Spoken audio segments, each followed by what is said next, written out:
It's almost lunchtime on a chilly November day in Colorado Springs. On the city's west side, store manager Rudy Malena glances at the clock in the Rio Grande Grocery and Market. The store was small. It was a gathering place. Sometimes people just came in to talk, pass the time away.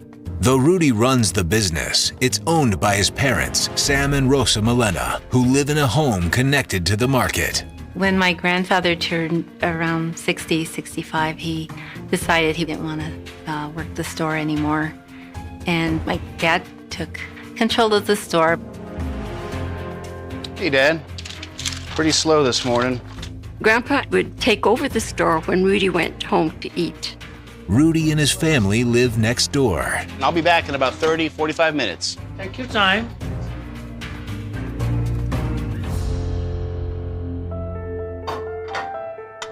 We just had served ourselves. No one had even taken a bite. Mom, need anything else? Just before we sat down, Mom said there's someone running in the backyard. I said, Rudy, what are these people doing? He said, something's going on. They're coming from Grandpa's house. Call 911. Rudy dashes out the back door in pursuit of the strangers. Ruth and Rebecca check the store, but Grandpa Sam is nowhere to be found. Nobody was in the store. I walked into the living room, and they were on the floor. My grandfather was face down, and he was just lying there. Sam appears to have been stabbed multiple times. A few feet away, Rebecca sees her grandmother under the coffee table. Oh my gosh, Mom! Mom! Her eyes were watching me. She was on her back, and she couldn't talk. I noticed she had a trickle of blood coming out of her ear. I ran to the phone and I called 911. Hurry, come quick, something terrible has happened. Across town, Lt.Joe Kenda is breaking in his new detective, Luis Velez. It's Luis's first day in homicide. I was showing him how to write a search warrant because he'd never done that. Any little mistake on it that will throw it right out of court, you can ruin the whole case. But Kenda is interrupted by an urgent call. Go ahead for Kenda. We had heard a radio dispatch of a robbery that had taken place at a grocery store on South Conejo Street. We also got information that there were injuries, there were victims at the scene. All right, we'll be right there. So I looked at him and I said, you go from being a new guy to an old guy in homicide in about 15 minutes. So welcome to being an old guy. Looks like you're about to get your feet wet. When we arrived, there are police surrounding the Rio Grande Grocery. The press is setting up. A large group of neighbors are out. Detective. How you doing? Okay, tell me about the victims. Sam Malena and his wife, Rosa. They operate this business. They have for 40 or 50 years. The victims were still there, but they were being treated and they were being moved by one of the ambulance companies. I see the elderly man has got a great deal of blood on his clothing. He appears non-responsive. EMTs say that the man has been stabbed 3 times in the chest. And the wife? They can't tell. She has some blood coming out of one ear. These people do not look like they're going to survive this.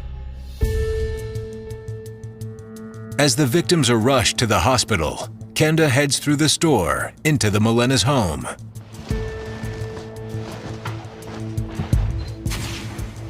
The attack on both of these people didn't happen in the store. It happened in their residence, which is connected to the store.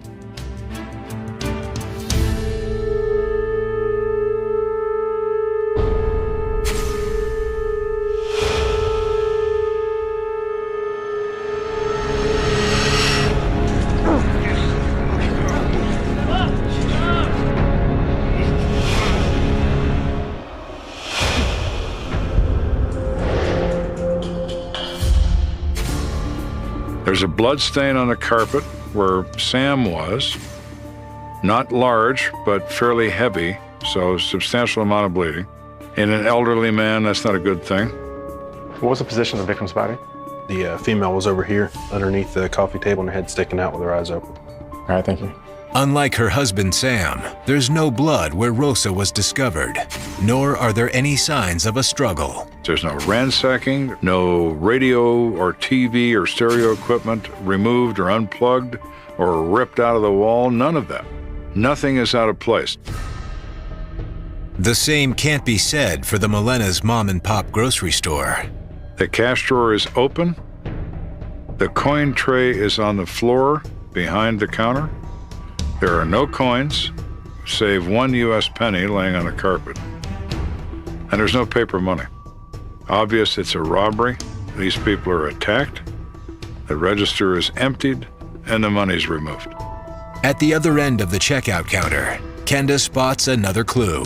I see a telephone on the counter. It's interesting because the cord to this phone goes all the way into the residence of where Sam and Rosa live.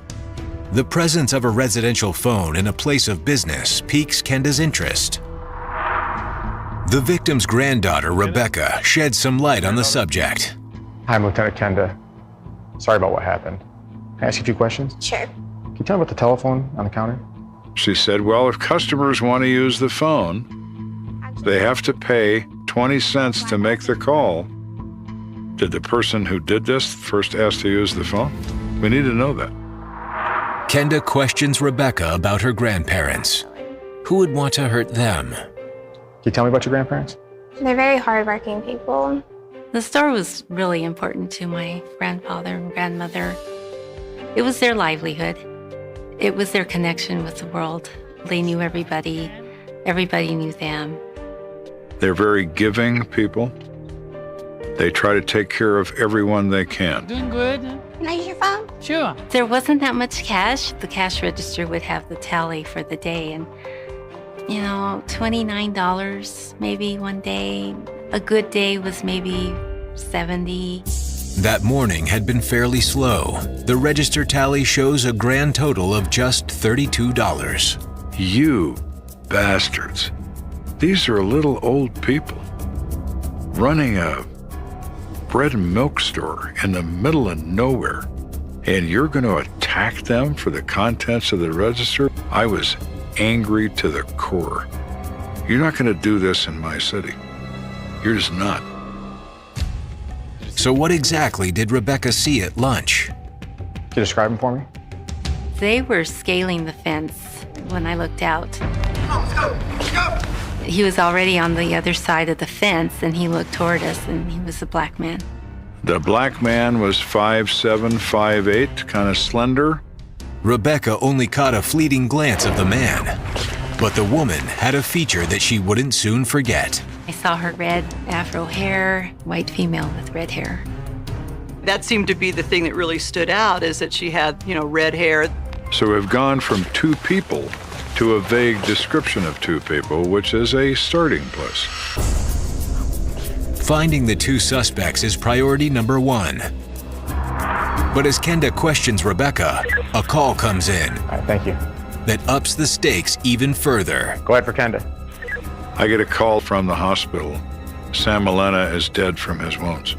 So it's confirmed homicide. Its condition of Rosa, critical but stable. Velez. Hey, detective. We lost a husband, we might lose a wife. We need to get to the hospital.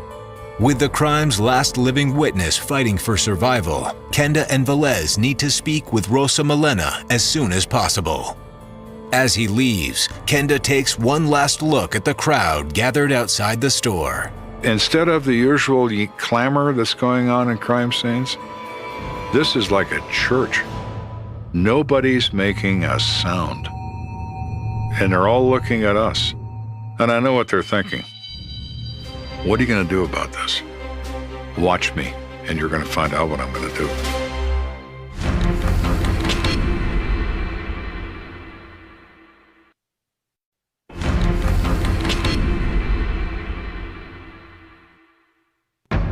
Lt.Joe Kenda and rookie detective Luis Velez have responded to a call at the Rio Grande Market.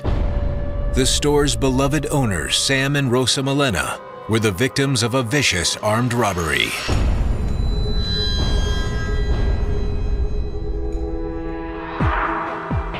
I was outraged that someone would do this to these elderly people. Sam Milena has died from his injuries, but his wife Rosa has been rushed to a nearby hospital and is holding on for dear life. Adding insult to injury is the fact that the Milena's blood was spilled for a mere $32. That case hit me where I live. How innocent could these people be? How violent could this crime be? For $32? Oh my. Kenda has also learned that 2 suspects were spotted fleeing the scene. A black male approximately 5'8", and a white female with a shock of red hair. Kenda gets this description to every officer in the area. We have 2 people that are running. We don't know where or with who. So you get every pair of eyes you can get and you put them in the field. You let them do the finding, and we'll do the talking once we actually get our hands on them. In the meantime, Kenda is desperate to speak with the crime's sole survivor, Rosa Milena. Though critically injured, she's finally able to speak. I'm very concerned about Rosa, but by the same token, we have a higher calling here. We've got to find the people responsible for this. So we've got to get to her, and we have to get to her right now.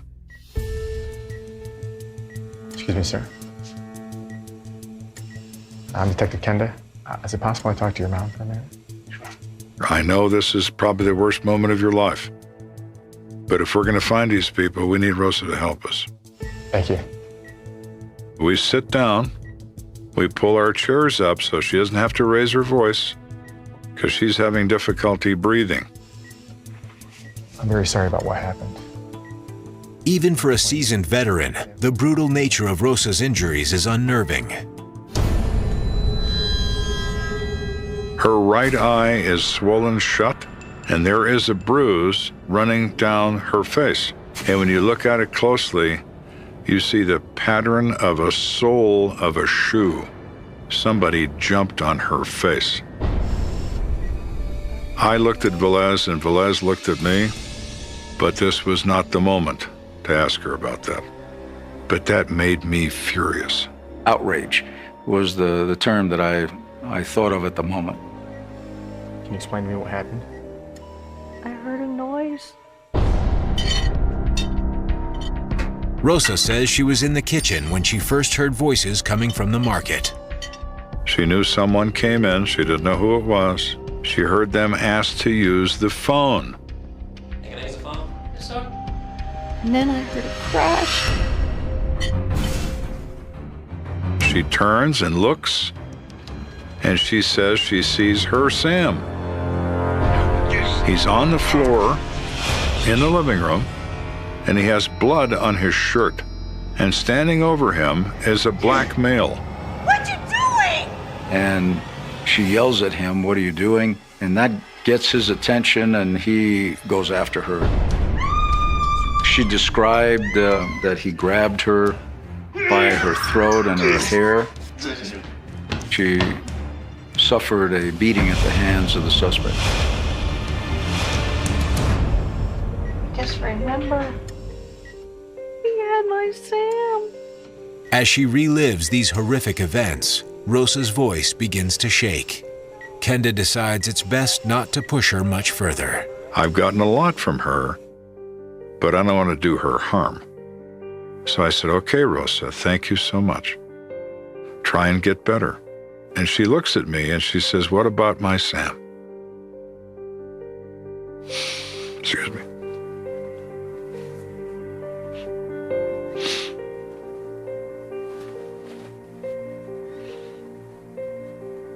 I said, "Rosa, we'll find who hurt your Sam. We'll find him."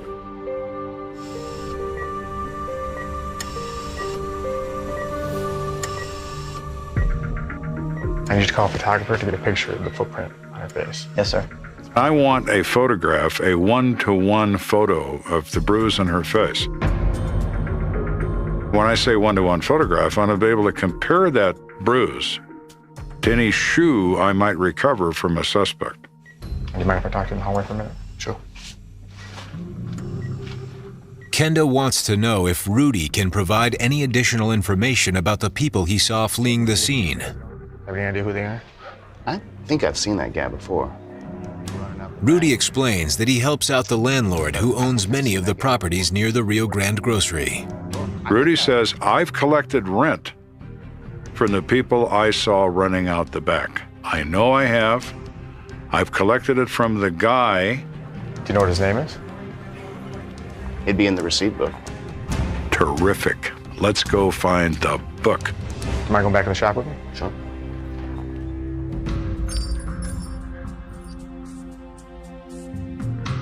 He's going through the book. There, he says. I look at the book. It's of Jarius James Jr.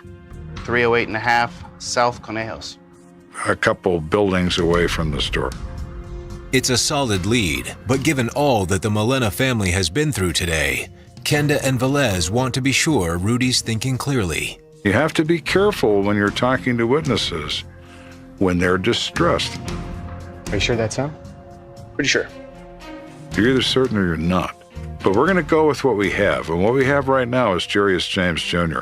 And I'm happy with that for now. Let's see where that goes. With a backup team in place, Kenda approaches the residence of Jarius James. We surround this place.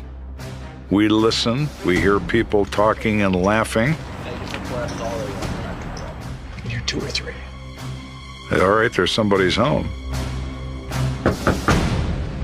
We knock on the door. Somebody opens it. We blast through the door, guns drawn. Please, let me see your hands! It appears the detectives have busted up a marathon poker game. There are 3 guys in this apartment. There are cards and card hands on the table. Everybody's scared to death in this apartment. Who's Jarius James? This kid raises his hand and says, "That's me." You're Jarius James? Yes, sir. Jarius James Jr. is a white male. Jarius hardly fits the witness's description of a slender black male, but Kenda knows that doesn't necessarily rule him out. People get race wrong, they get height wrong, they get body weight wrong, they get everything wrong. People who witness a violent crime are maxed emotionally. So the fact that Jarius is white and not black is not particularly disturbing to me. We're investigating a homicide at the Rio Grande Market. The Melena's market? Somebody hurt them? Yeah. Sam's dead. He was genuinely distressed. What happened? Stand up. Despite Jarius's reaction, Kenda isn't willing to close the book on this lead just yet. We check Jarius's clothing. We check his shoes. We check his apartment. We check everything. We look for knives. We look for blood. We look for any evidence whatsoever. There's nothing. He is not the guy. However, Kenda still believes the suspects might live in the neighborhood near the Melena's store. He orders his men to fan out and canvass the area. Kenda and Velez start with Jarius's neighbor. So we've already been to 308 and a half. Let's go next door and start that way. 310 and a half. Knock at the door. Tenant answers. His name is Elmer Braden. Detective Kenda. We give him the description. A male and a female. Mr. Braden, do you recognize or think you've ever seen the following 2 people in the neighborhood? He says, oh yeah, they live downstairs. Oh, now we're cooking.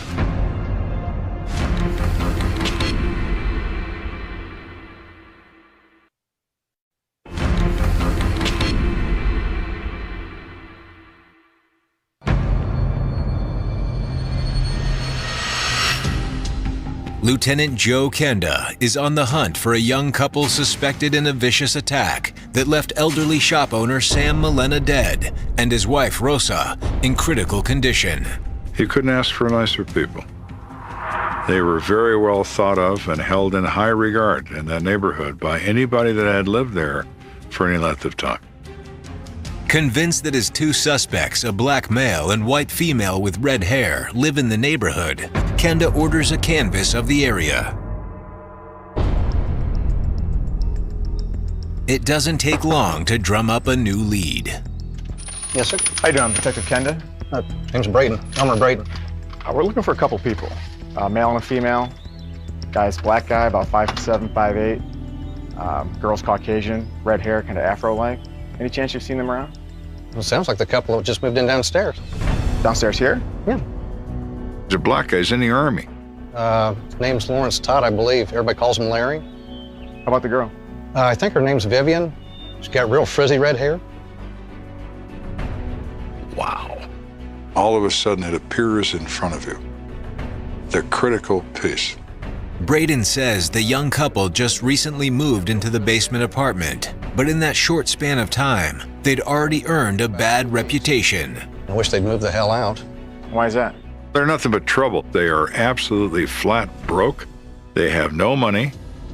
So at the end of this conversation with Braden, I said, anything else? Any other contact? Any chance you saw him in the neighborhood recently? Well, Lawrence came up here a little bit ago. Wanted to get 20 cents to make a telephone call.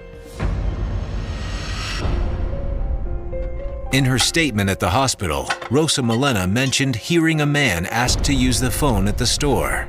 Hey, can I use the phone? Yes, sir. It would be 20 cents. Kenda believes this could very well have been that call. And that whole scene comes into my head. There's the phone on the counter. What if the old man won't bring it out till he has the 20 cents? And what if he knows that? Our man has no intention of making a phone call. It's a distraction device. So he can gain control of the man and empty the register at the same time. Now I feel terrific. Braden's information gets Kenda one step closer to his suspects. Before long, he has a team staged outside their apartment. There's lights on. We hear a radio playing softly inside. Did we just get lucky? Guns come out slowly.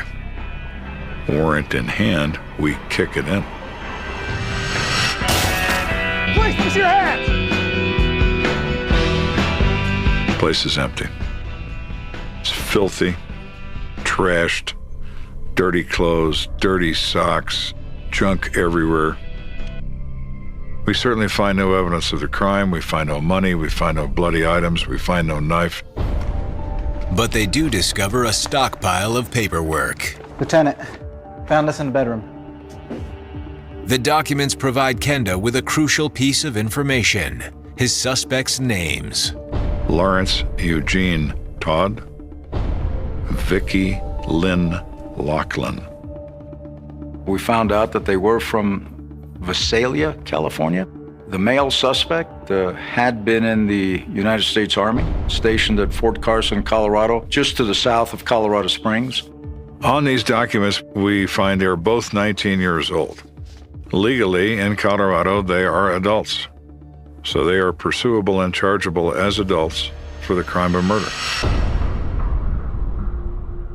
Kenda now has a slew of information about his suspects. Just talk to him, see if the description fits the vehicle. He adds this intel to his case file and issues another all-points bulletin. We put out a description of these two people statewide and nationwide. Anybody sees these people approach with caution, assumed to be armed and dangerous.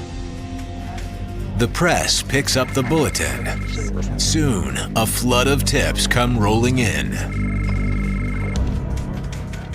When you have what we consider to be a major crime, you set up a command post to try to determine method of escape, possible route of travel, things that can lead you to an arrest.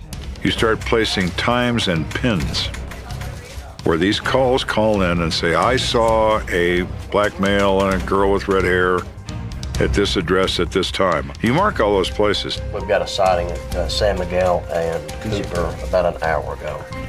Lieutenant, I'm also tracking him at Jackson and Chestnut.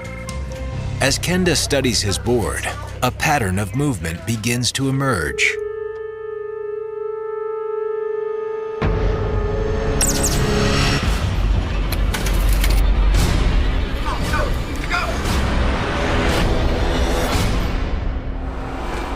We have two people that are running.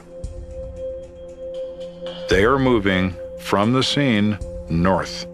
They're moving on an interstate highway. Where are they going? Another call comes in. This one urgent. Lieutenant, I think I've got one for you. This is Lieutenant Kenda.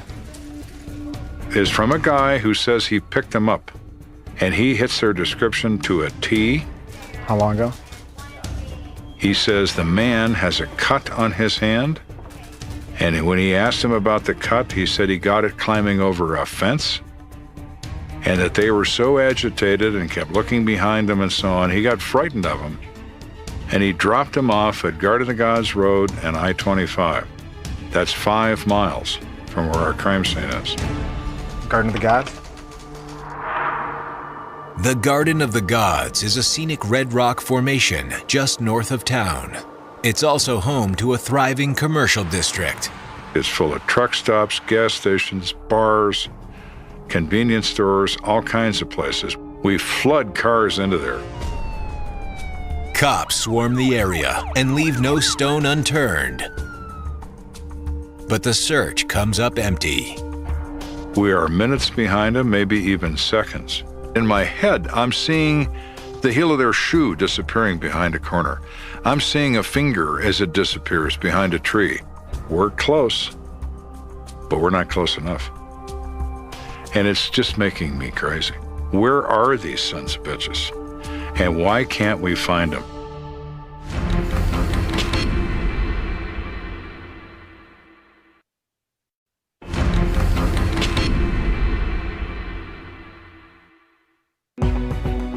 A brutal robbery at the Rio Grande Market has claimed the life of elderly store owner Sam Malena and left his beloved wife Rosa in critical condition. So far, Lt.Joe Kenda's prime suspects, Lawrence Todd and Vicki Lynn Laughlin, have managed to stay one step ahead of the law. You think you're going to have them, and you don't. There's no emptier feeling than that. They are in the wind. Oh, you sons of bitches. I stayed there for a night all by myself, just looking at that map and wondering, where are you now? Thankfully, the next morning brings some new information. Exactly where that was? Lieutenant, What'd you get? I contacted Visalia PD. They gave me their rap sheet. The suspect's criminal records give Kenda a sense of who he's dealing with. Vicki has a minor record in Visalia, California, shoplifting, petty theft, that sort of thing. Lawrence only has one serious offense, which is assault with a deadly weapon in California. But when people become desperate, it's very easy to do desperate things. Visalia PD is able to supply Kenda with photos of his suspects, a key piece of the puzzle if he's going to track them down. So we included those photographs on our notices. In addition to the physical description, here's a picture of these people. There's also news from Fort Carson, the Army post where Lawrence Todd was stationed. And we learned from a sergeant in his unit that Todd had been having lots of problems in the past several months. He really hates the Army, and he wants out any way he can get out, and he talks about it all the time. And then he went AWOL. Basically, desertion.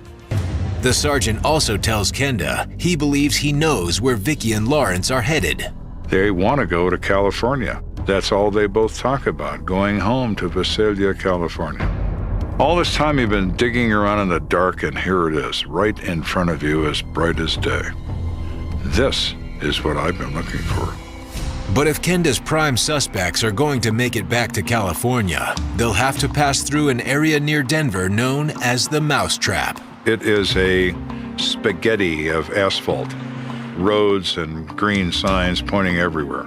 As a result, there are innumerable truck stops, restaurants, and what have you. Hello, this is Detective Kenda from Colorado Springs. So I'm on the phone to the Denver Police Department. Check your truck stops in the Mousetrap. Check all the areas around those highways to see if they're there. And we think that's where they might be heading. Unbeknownst to Kenda, trucker Dale Lang is on his way out of Colorado, headed west on I-70. I'd got an early start that day because I had to go to 2 different places in Utah. So I was on the road by 6. Dale isn't far into his drive when he spots a hitchhiker. I noticed this red-headed woman standing there with her thumb up. And then when I pulled over, I seen the gentleman just off the road. Hey, where you going? I said I was going to Price, but they said, well, we're going to California. I said, well, I'd take you as far as Green River. They said that would be fine. Okay. The young couple seems friendly enough, but Dale Lang immediately notices something odd about them. They didn't have any luggage, you know, no backpacks, nothing, just them. The conversation remains light as they cross the Utah border. Hey, we really appreciate the ride again, man. It's no problem. They were pretty excited. They acted like just a couple of lovebirds, you know, going for their first adventure. As Dale enters Crescent Junction, Utah Highway Patrol gets a hot tip.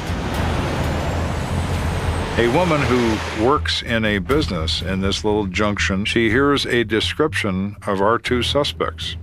She calls the Utah Highway Patrol. She says they're in a truck that's going west on I-70. They send a cruiser to the area. Minutes later, Dale's truck comes barreling into sight. State patrolman was coming the other direction, and as soon as I passed him, he flipped on his lights and pulled a U-E. Dale checks his speedometer. He's not speeding.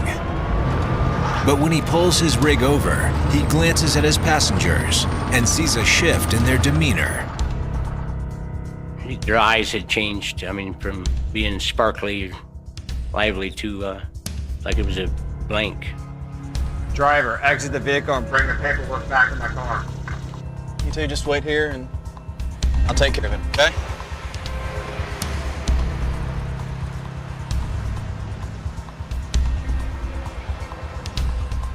Good, you got a driver's license with you? I do. Okay, do you have any passengers with you? Yes, I have a man and a woman. Mr. Lang, the reason I'm pulling you over is, what do you know about those passengers you got? And I said, I picked them up in hitchhiking just on the other side of the border in Colorado. He said, well, they're wanted in Colorado Springs for homicide. I said, what? Passengers, exit the truck and come back in my car. With Dale taking cover, Stay there. the officer draws his gun and orders the two passengers out of the truck.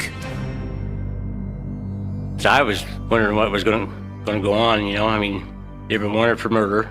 I didn't know if they had any weapons or not. I didn't see any, but it didn't mean they didn't have any. There may be some gunplay involved here. You have to be prepared for that.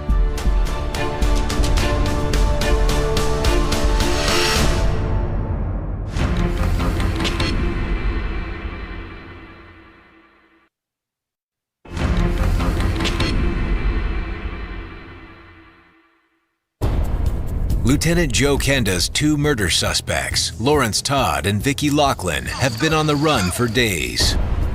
Kenda had a hunch they were headed for Denver, and he was right. Tips placed the suspects in trucker Dale Lang's big rig, and now Utah Highway Patrol has them pinned. You are stopping a vehicle that contains what you believe are suspects who are armed and dangerous. Passengers, exit the vehicle and come back in my car. Stay there. He was worried there was going to be gunplay, I'm sure.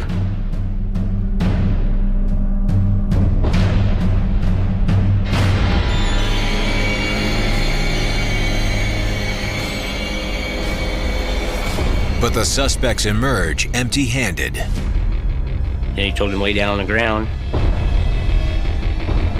Handcuffed those people. And then told me I could go on my way. I'm sitting at my desk and I'm reviewing the information from California. This is Kenda. Utah Highway Patrol. We got Todd Lachlan. You're kidding.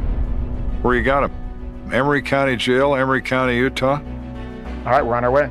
You're coming here? Yes, we are.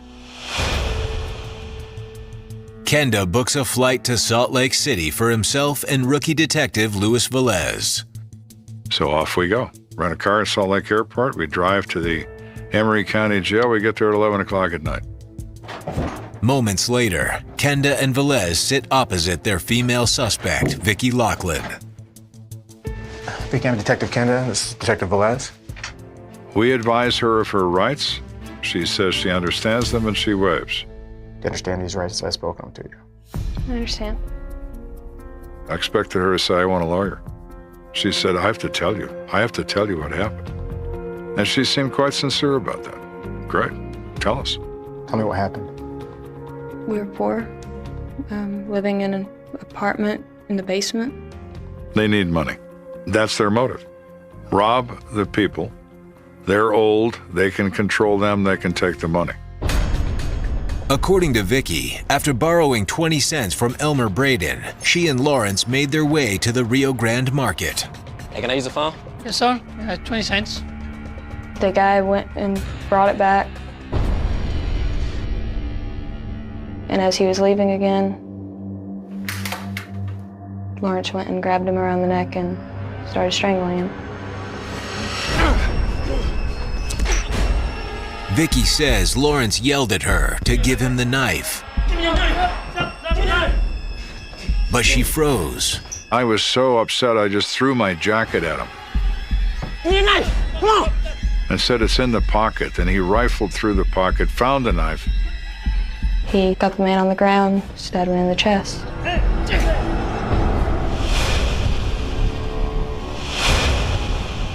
The old man rolled over from the pain. And then he stabbed him twice in the back. And he cut his hand on the knife when he did it, because his hand slipped. At that point, Sam's wife Rosa came into the room. What you doing? He grabbed her and around the neck, started choking her.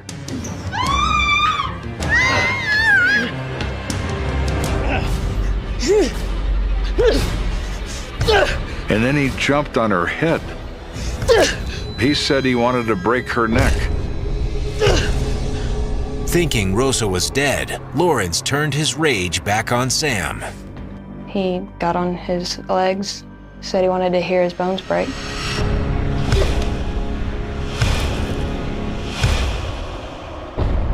Satisfied that both Sam and Rosa appeared dead, Lawrence raided the cash register. He grabbed the money and he ran out the back door. The couple then made a beeline to a highway overpass a few blocks away, where Lawrence ditched the knife. What happened next? We climbed up onto the highway, started hitchhiking to California. Near the Utah border, Lawrence and Vicky were picked up by Dale Lang.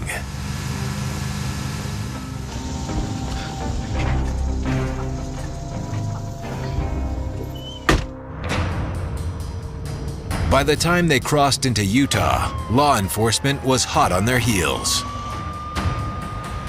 You two just wait here and I'll take care of it, okay?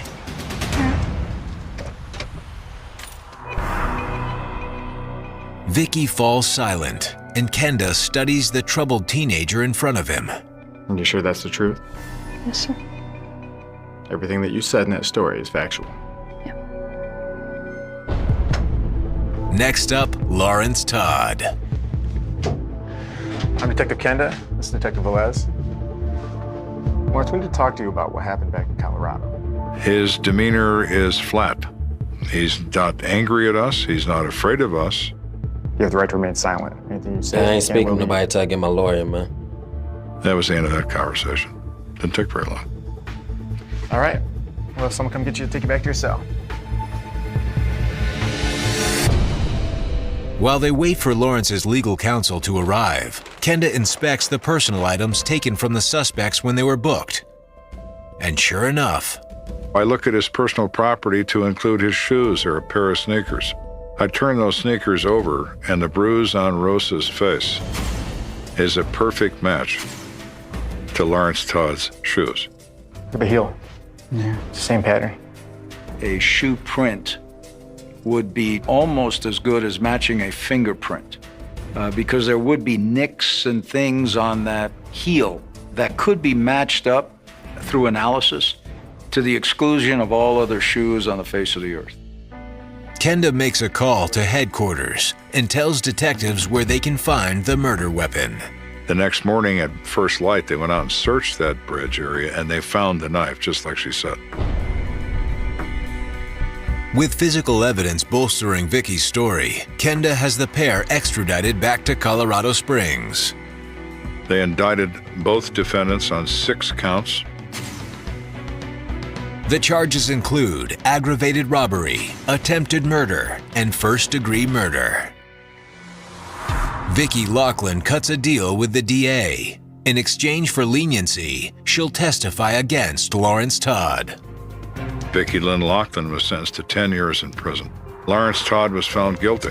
He was sentenced altogether to life plus 98 years, ensuring that he would never be released from custody. Though the outcome provides some measure of justice, it can't fully heal the wounds that have scarred the Malena family, especially Rosa. She is very sad in those last few years. She's very, very lonely without my grandfather. It just really hurts me that she had to go through that. It was very, very hard on all of us. We just got closer together. We realized how beautiful life is, how fast you can just be gone. That case made me crazy, and I have never forgotten it. You're going to take a life for $32? What exactly are you? You need to be in a cage, and you need to never get out. The call comes in just before dawn, the kind that fractures sleep and rewrites a morning forever, a Florida highway still slick with night air, a car idling at the shoulder, the driver gone, the radio murmuring static like it knows something no one else does. And by the time the sun lifts itself over the palms, the word is already spreading: disappearance, unexplained, shock rippling through a coastal community that prides itself on knowing its own, because people don't just vanish here, not like this, not without a scream or a struggle or at least a goodbye. It is 2007, a year of headlines and hurricanes and housing booms, but this story cuts through the noise with a cold edge: a missing woman, a locked car, a purse still inside, keys on the seat, and a silence so loud it presses against the ears of everyone standing on the asphalt: deputies, state troopers, curious neighbors, all staring at the same empty space and trying to imagine how a life can slip through it. Her name is spoken softly at first, then louder, then everywhere, on local radio, on flyers taped to gas station doors, on the lips of volunteers who gather before the heat sets in, and the details harden quickly into something ominous. She was last seen the night before, leaving work, routine, predictable. No history of running, no reason to disappear, a mother, a daughter, a co-worker who never missed a shift, and the car tells a story that doesn't add up: parked neatly, no skid marks, no broken glass, no blood, just abandonment, as if she stepped out for a moment and never came back. Investigators crouch, photograph, bag what little there is to bag, fingerprints smudged by humidity, fibers that could belong to anyone, a faint smell of gasoline and salt, the ocean only a few miles away, endless and indifferent. The community closes ranks, search parties fan out through scrubland and drainage ditches, helicopters thrum overhead, dogs trace scents that fade into nothing, and with every hour that passes the questions sharpen: who would take her, why here, why now, and how could they do it so cleanly, so completely, that not even a witness can say they saw a struggle, a van, a shadow moving wrong. News vans arrive, cameras hungry, and the language shifts to something heavier: missing person becomes potential abduction, routine becomes suspicious, and neighbors replay the night in their minds, every sound, every passing car, wondering what they missed, wondering if they were closer to the truth than they realized and let it slip away. Police hold briefings under a relentless sun, measured words, no speculation, but the phrases hang there like warning signs. No signs of foul play, investigation ongoing, tips encouraged, and behind the podium a detective's jaw tightens when asked the question everyone is thinking: is this a cold case in the making? Is she already gone? They won't say it, but the tone carries it, the sense that the clock is not on their side, that whatever happened happened fast and left little behind, and as days turn into weeks the urgency shifts into something else, a grind, a careful cataloguing of absence.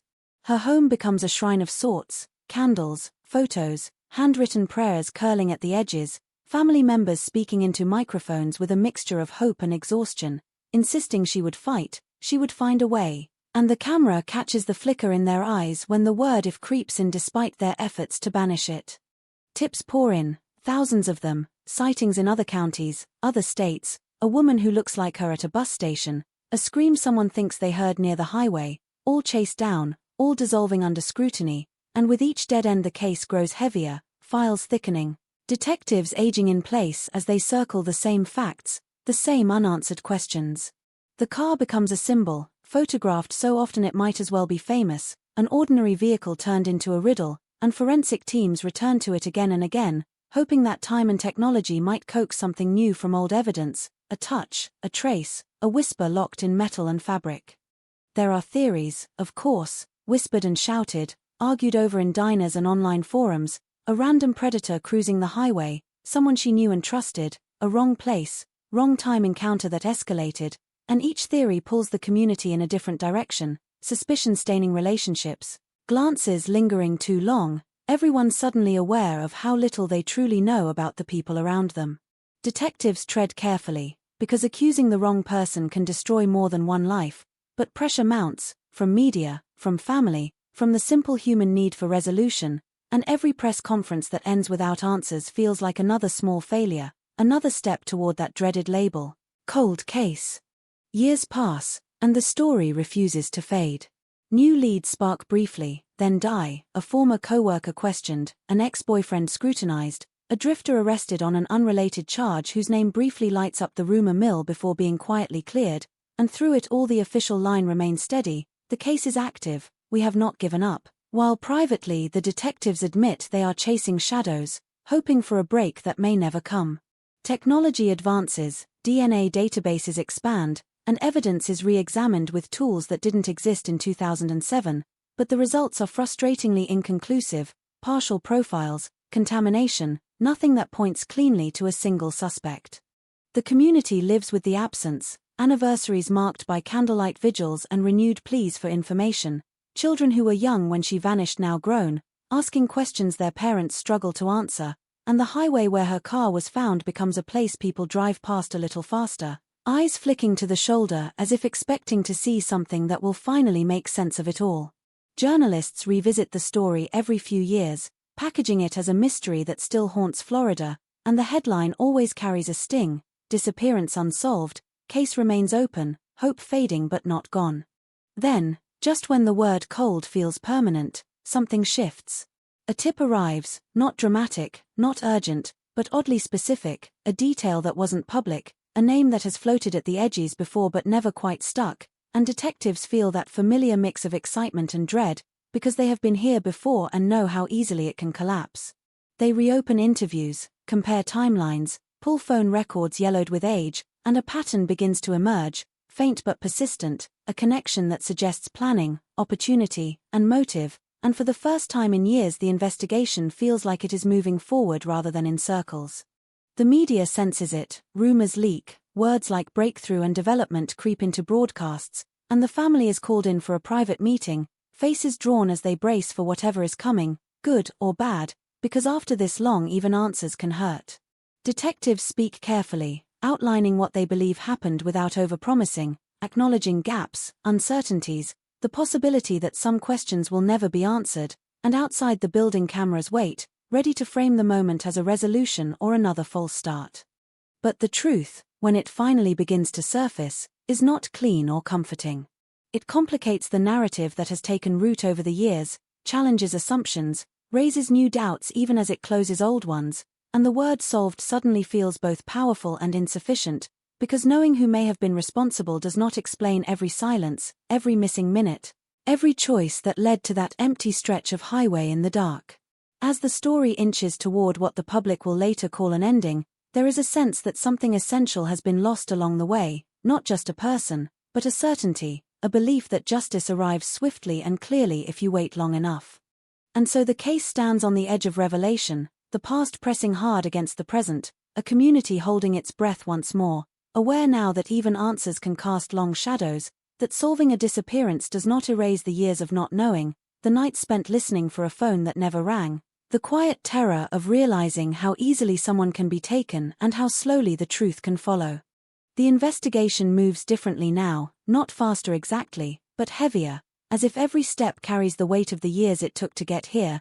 Detectives pulling boxes from storage rooms where dust has settled like a second skin, evidence tags dated 2007 fluttering slightly as they're handled again, the past re-entering the room with a faint smell of paper and plastic and regret. They start with timelines, because timelines don't lie unless people do, and the night she vanished is reconstructed minute by minute, traffic cameras blinking on and off, cell towers logging pings that once meant nothing and now feel like breadcrumbs, and suddenly there are gaps that shouldn't be there, calls that lasted too long or not long enough, a phone that went silent earlier than remembered. Someone said she left work at 9, someone else swore it was closer to 10, a receipt surfaces with a timestamp that refuses to fit neatly, and the neatness of that abandoned car begins to feel staged, intentional, a performance meant to suggest an ordinary breakdown rather than an interruption. They return to the people who were closest, because proximity breeds both opportunity and alibis, and old interviews are played back, voices younger then, steadier, some confident to the point of arrogance, others trembling in ways that felt like grief at the time and now sound like something else entirely. A former co-worker repeats his story for the third time in a decade and changes a detail so small he doesn't notice, but the detective does, a shift in where he was standing, which door he used, and it sends a ripple through the room, not proof, not yet, but friction, the sense that truth is rubbing against something false.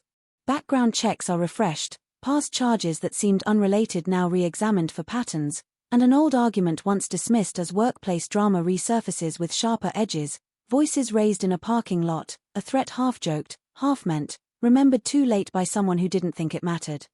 The highway comes back into focus, not as a random location but as a choice, a place where cars slow and stop without drawing attention, where the darkness is punctured by headlights that don't linger, and detectives walk it again at night, listening to the rush of passing traffic, feeling how easy it would be to disappear between exits. A witness who called in years ago is recontacted, their memory sharper now for having been replayed so many times in private, and they add a detail they once thought insignificant, a vehicle idling nearby, not close enough to alarm, not far enough to ignore, a color that blends into the dark, a sound that could have been music or could have been a radio, and suddenly the scene has depth it lacked before. Forensics reopens the car with reverence and frustration, because technology has moved on but evidence has aged, fibers brittle, surfaces wiped clean by time and handling, and still there is something, a partial print once dismissed as smudged now isolated with newer software, not a full match but enough to narrow a field, enough to turn a hunch into a direction. The database pings back with possibilities, none perfect, all unsettling, and one name rises more often than chance would allow, a man who lived nearby in 2007, who worked odd hours, who owned a vehicle that fits the vague description, who has stayed just far enough from trouble to avoid attention. He has been interviewed before, casually, cleared without ceremony, but now the file reads differently, old notes annotated with new questions, the absence of evidence no longer comforting but suspicious. Surveillance begins quietly, because this is not a case you tip your hand in, and detectives watch a life that has moved on, a house repainted, kids grown, routines established, and they wonder how someone carries something like this for so long without cracking, or whether cracks are there for those who know how to look. Financial records show stress around the time of the disappearance, debts mounting, a sudden influx of cash that went unexplained, small enough to ignore back then, glaring now in retrospect, and a pawn shop receipt surfaces for an item that could have belonged to her, could have been anyone's, but the timing is wrong in a way that feels right to the theory forming in the room. The family is updated cautiously, hope and dread tangling in their voices as they listen, because after years of nothing even movement feels dangerous, and they ask the question that has waited so long to be asked directly, do you think he did it? And the answer is measured, careful, honest in its uncertainty. We think he knows more than he's said. The media senses blood in the water and circles, old footage dusted off, headlines flirting again with resolution, and detectives resent the pressure but understand it, because this case has lived in public for too long to slip quietly into its next phase. An interview is scheduled, this time not casual, not friendly, and the room feels smaller than it used to, the suspect older, heavier, eyes darting in ways that cameras pick up even when people don't. He denies, then qualifies, then corrects himself, statements twisting under gentle pressure, and when confronted with evidence he didn't know existed his face flickers, just for a second, something like recognition or relief or fear, and the detective leans in, voice low, steady. describing the night as they believe it happened, offering an opportunity to fill in gaps before others do it for him. He listens, arms crossed, jaw tight, and says nothing that could be called a confession, but when he leaves the room there is a sense that the walls have heard more than the words recorded. Search warrants follow, homes, storage units, places that have held secrets by virtue of being overlooked, and the process is meticulous, slow, because the danger now is contamination, the risk of destroying the very thing that could finally bring clarity. In a shed behind a relative's house, investigators find soil samples that don't match the property, a top folded and refolded until it is more crease than fabric, and a tool with traces too degraded to name but too present to ignore. Cadaver dogs alert in an area long since altered by construction, earth turned and turned again, and while nothing definitive is recovered, the alerts are logged, mapped, added to a growing picture that suggests movement, concealment, effort. The word solved starts to appear in conversations it doesn't yet belong in, a dangerous word, seductive, and detectives push back internally, because this is not television, because circumstantial cases can collapse under scrutiny, because families deserve more than a narrative stitched together from maybes. Prosecutors are consulted early, their skepticism a necessary counterweight, and they ask for what the case still lacks, a body, a confession, a piece of evidence that speaks louder than interpretation. Without it, they warn, the story may convince the public but not a jury, and the room falls quiet as everyone acknowledges the truth of that. Time presses again, not in the frantic way of the early days but with a slow, grinding insistence, witnesses aging, memories fading even as they are revisited, and the suspect grows cautious, lawyered up, conversations shut down, a wall rising where there was once a crack. Detectives pivot, looking outward, because people rarely hold secrets alone, and they find someone who knew him then and has little reason to protect him now, a former partner whose life unraveled in different ways, who remembers a night of frantic calls, a favor asked and refused, a truck borrowed and returned smelling like bleach and dirt. It is not a clean statement, not free of self-interest, but it is detailed in ways that align with what the evidence suggests, and it adds a human voice to a theory that has so far been clinical. The community reacts in waves, some relieved that a face is finally attached to the mystery, others defensive, unwilling to believe someone they waved to for years could be capable of such a thing, and old tensions resurface, arguments about justice and presumption and the cost of waiting so long. The family listens to it all from a distance, exhausted, cautious, because naming a suspect does not bring back what was lost, and because they have lived with too many false dawns to celebrate yet. As the case inches toward what might be an answer, the detectives feel the paradox at its core, that solving a disappearance is not like solving a puzzle where all the pieces snap into place, but more like tracing a shadow back to its source, knowing that some edges will always remain blurred. They prepare for the possibility that this is as close as it gets, that the truth may be understood without ever being fully proven, and that the official record may never carry the word closed even if everyone in the room believes they know what happened on that dark stretch of Florida highway so many years ago. What follows is not a clean march toward justice but a narrowing corridor, walls closing in as investigators realize how little room remains between what they can prove and what they believe, and that space becomes the most dangerous place to stand. The suspect retreats into silence, his attorney's voice replacing his own, every request filtered, every question returned unanswered, and the investigation shifts again, away from direct confrontation and toward pressure, the slow accumulation of facts designed to make the truth uncomfortable to carry alone. Detectives chart his life after 2007, not for drama but for patterns, moves that coincide with anniversaries, jobs abandoned abruptly, relationships that end in arguments he refuses to explain, and a habit of driving long distances at night that never quite fit the shape of his work. None of it is illegal, none of it decisive, but together it sketches a man always in motion, always just ahead of something he doesn't want to face. They revisit the witness statements with fresh eyes, not just listening for what was said but for what wasn't, the pauses, the evasions, the moments when memory seemed to bend around a detail too sharp to touch.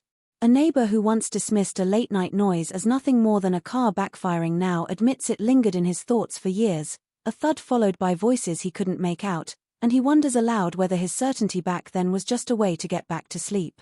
Another witness recalls seeing a woman matching her description at a convenience store earlier that evening, tense, distracted, glancing repeatedly at the door, and while it proves nothing it reinforces the sense that something was already in motion before the highway, before the car was left behind like a decoy. Digital forensics, once a footnote in 2007, now takes center stage, technicians extracting data from old devices thought long dead, resurrecting fragments of emails, call logs, location data that paints a rough map of the hours leading up to her disappearance.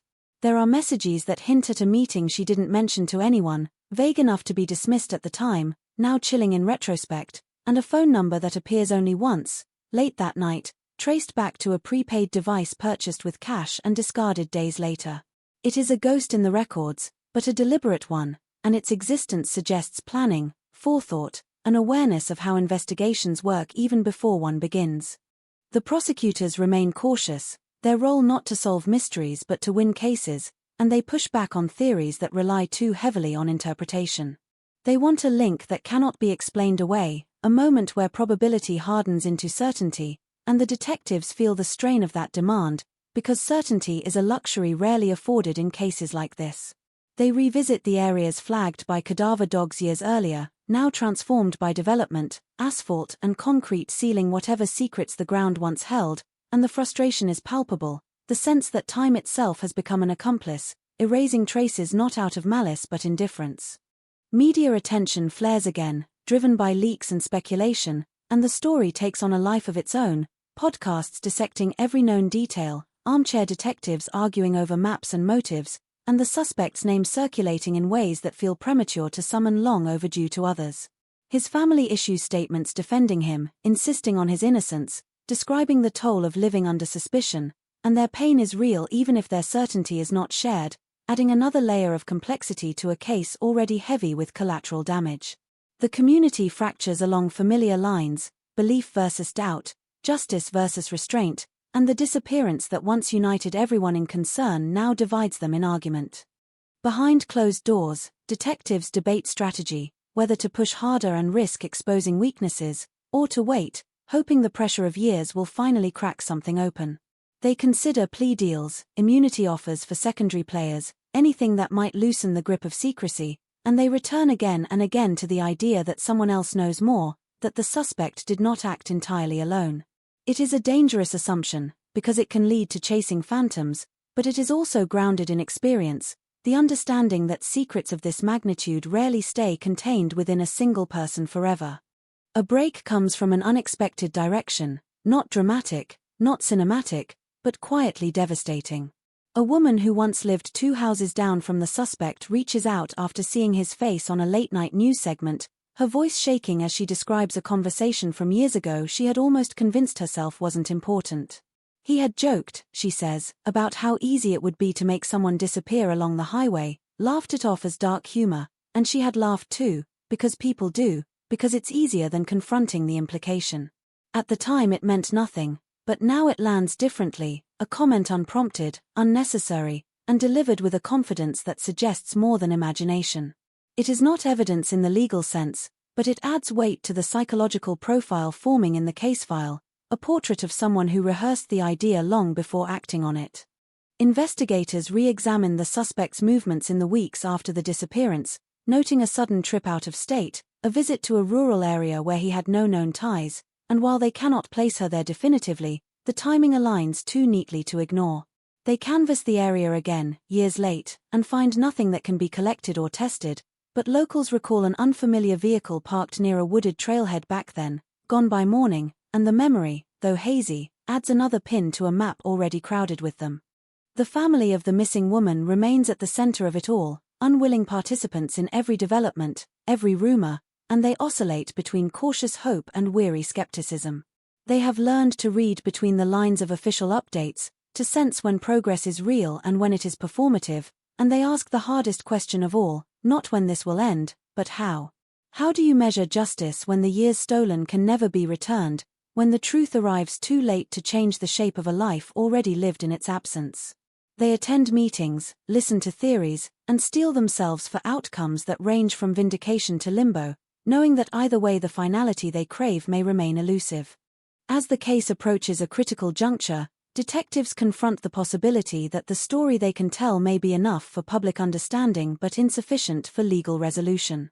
They prepare a comprehensive report, laying out timelines, witness statements, forensic findings, and behavioral analysis, a narrative built not on a single smoking gun but on convergence, the way disparate threads, when viewed together, point consistently in one direction.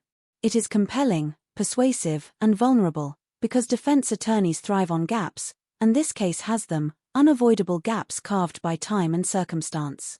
The suspect, sensing the tightening net, changes his behavior, less predictable, more guarded, and there are moments when detectives think he might run, or speak, or do something that will finally tip the balance. Instead, he retreats further, the silence hardening, and the waiting resumes, heavier now because it is charged with near resolution.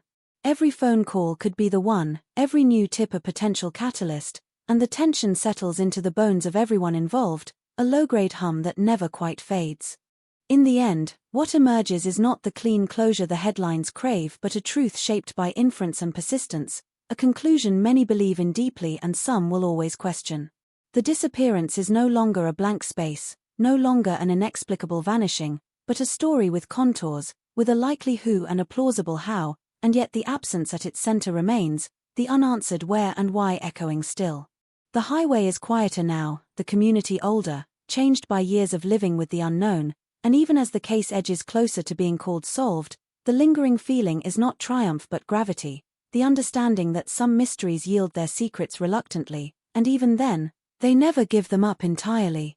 The shift happens quietly, without sirens or announcements, the kind of change you only notice after it's already altered the landscape, and it begins with a decision made in a small room where no cameras are allowed. Prosecutors decline to file charges, not because they believe the suspect is innocent, but because belief is not enough, and the word insufficient lands like a verdict no one asked for. Detectives leave the meeting with their files heavier than when they entered, aware that they have reached the edge of what the system will carry, and the case, once again, slips into a strange half-life, not cold, not closed, but suspended, a solved story without a courtroom ending. The announcement is measured, careful, delivered in language designed to reassure and disappoint at the same time, and the community reacts the way it always does when certainty is denied, with anger, confusion, and a desperate search for someone to blame. Some turn on law enforcement, accusing them of incompetence or cowardice, others on the prosecutors for hiding behind technicalities, and a few turn inward, questioning their own expectations of justice in a world that rarely conforms to them. The suspect issues a brief statement through his attorney, denying any involvement, claiming vindication, and while the words are technically accurate, they ring hollow to those who have followed the case closely, who know that absence of charges is not the same as absence of guilt. The family of the missing woman absorbs the news in private, away from microphones, away from the need to perform resilience, and the weight of it settles in ways that are difficult to articulate. They have been here before, in this space between hope and defeat, but this time feels different, sharper, because the shape of the truth is so close they can almost touch it, and yet it remains just out of reach. They release a statement of their own, thanking investigators, urging anyone with information to come forward, and beneath the formal language is a plea that has never changed: help us understand what happened to her, help us bring her home, in whatever form that may take now. Investigators return to their routines, other cases demanding attention, but this one lingers, a file that refuses to be shelved neatly, and they continue to work it in the margins, following tips when they come, revisiting details when something new reframes the old. They are careful to avoid tunnel vision, reminding themselves that even the most compelling theory can be wrong, that certainty can be a trap as dangerous as doubt, and yet the gravitational pull of the suspect remains strong, his story still the one that best fits the evidence they have. They watch him from a distance, not officially, not openly, but with the quiet vigilance that comes from unfinished business. Time does what it always does, smoothing the sharpest edges, dulling public outrage, and the media moves on, new scandals, new mysteries taking the spotlight. The disappearance recedes into the background noise of unsolved cases that dot the state's history, resurfacing on anniversaries or when a new podcast or documentary resurrects it for a fresh audience. Each retelling adds layers, interpretations hardening into law, and the line between fact and speculation blurs further, making the original truth harder to isolate even as interest in it persists. The suspect lives under a cloud that never quite dissipates, his name forever linked to a story he insists he has nothing to do with, and whether he is guilty or not, the suspicion reshapes his life, friendships thinning, opportunities narrowing, glances lingering a second too long. He moves again, another attempt at distance, another fresh start that never quite feels clean, and those who know his past watch him with a mix of curiosity and unease, unsure what to believe, unsure whether belief even matters anymore. Years later, a new detective is assigned to review the case, part of a routine audit of long-running investigations, and they approach it without the emotional baggage of those who lived it in real time. They read the files carefully, noting not just what is there but what isn't, questioning assumptions that have calcified over time, and in doing so they spot a detail that has been present all along but never fully explored, a discrepancy in a witness statement dismissed early because it conflicted with a prevailing theory. It is small, easily overlooked, but it suggests an alternate sequence of events, one that doesn't exonerate the suspect so much as complicate the narrative built around him. The revelation does not blow the case open, but it introduces doubt where certainty had been growing comfortable, and the investigation pivots again, cautiously, mindful of how many times false hope has bruised everyone involved. They re-interview the witness, now older, memory frayed but earnest, and the story shifts subtly, not in substance but in emphasis, a car seen earlier than remembered, a figure at the roadside who may not have matched the description everyone has focused on for years. It is enough to warrant attention, enough to remind the team that mysteries of this scale rarely conform neatly to a single villain, a single narrative. The family is informed, again, and they receive the news with practiced restraint, grateful that the case is still alive, wary of letting hope outrun reality.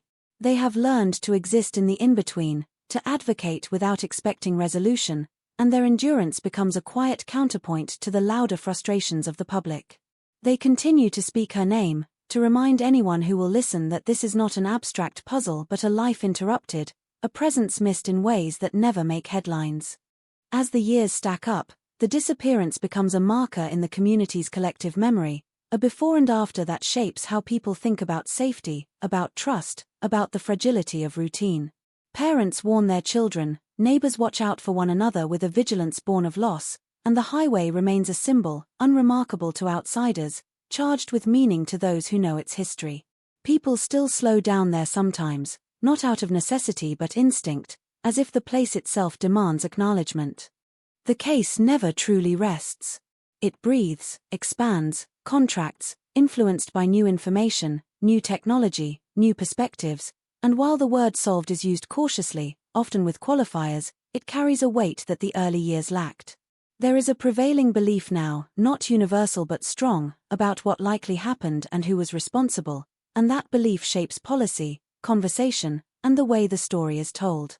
Yet belief is not closure, and closure remains the elusive prize that keeps the file from being sealed, the reason detectives still take calls about a disappearance that happened in 2007. In the end, part 4 of this story is not about revelation but about reckoning, the slow acceptance that some truths arrive incomplete, that justice can be asymmetrical, and that living with uncertainty is sometimes the only option left. The disappearance continues to echo, not as a single unanswered question but as a chorus of them, and the community, older now, carries that echo forward, a reminder that even when a case is nearly solved, the human cost of waiting is never fully paid. The case settles into a strange rhythm, not dormant but subdued, like a storm that never fully passes, and those closest to it learn to live with the constant pressure change. Investigators keep the file active in name and spirit, revisiting it when resources allow, when a new technology promises clarity, when a tip arrives that feels different from the rest. Most tips don't. They are echoes of fear, misremembered faces, coincidences dressed up as revelations, and each one must be logged, evaluated, and gently set aside, a process that drains time and morale in equal measure. But every so often, a detail slips through that refuses to be ignored, and the machine grinds back into motion. One such detail emerges from a routine database update, a national system refreshed with records from jurisdictions that once operated in isolation. A familiar name appears in a different context, a minor arrest in another state years after the disappearance, a charge that barely registers on its own but carries a narrative similarity that makes detectives pause. The location is wrong, the victim different, but the method feels rehearsed, the same reliance on anonymity, the same use of liminal spaces where people are alone but not alarmed, and while the case never went anywhere, It plants a seed of possibility that the disappearance in Florida was not an anomaly but part of a pattern that never fully materialized again, or was simply never connected. The suspect is questioned once more, this time with the knowledge that nothing short of a confession or undeniable proof will change the legal reality. He arrives guarded, prepared, answers clipped and practiced, and when confronted with the new information he shrugs it off, coincidence layered on coincidence until the weight of them becomes almost absurd. Detectives watch his hands, his eyes, the micro-expressions that betray discomfort even when words do not, and they note the moments when his confidence wavers, when he seems to calculate how much to say and how much to withhold. He leaves without incident, and the room feels emptier for it, the familiar frustration settling back in. Outside the formal investigation, the story takes on new life through digital spaces, online communities dedicated to cold cases dissecting every known fact, amplifying rumors, sometimes uncovering overlooked angles, sometimes muddying the waters beyond recognition. The family watches this unfold with mixed feelings, grateful for attention that keeps the case alive, wary of speculation that turns real people into characters and real pain into entertainment. They choose their moments to speak, correcting misinformation when it becomes too egregious, otherwise focusing on what they can control, advocacy, awareness, the quiet work of making sure she is not forgotten amid the noise. A former detective who worked the case early on retires and agrees to speak publicly for the first time, not revealing secrets but offering perspective, admitting mistakes, acknowledging how assumptions made under pressure can harden into blind spots. His words resonate, not as an indictment but as a reminder of the human element in investigations, the fact that cases are built by people operating with incomplete information, fatigue, and the constant awareness that every choice has consequences. He describes the night the car was found, the feeling that something was wrong in a way he couldn't articulate, and the regret of not pushing harder on a lead that seemed too thin at the time. That lead is revisited, not because it promises resolution but because leaving it unexplored feels irresponsible now.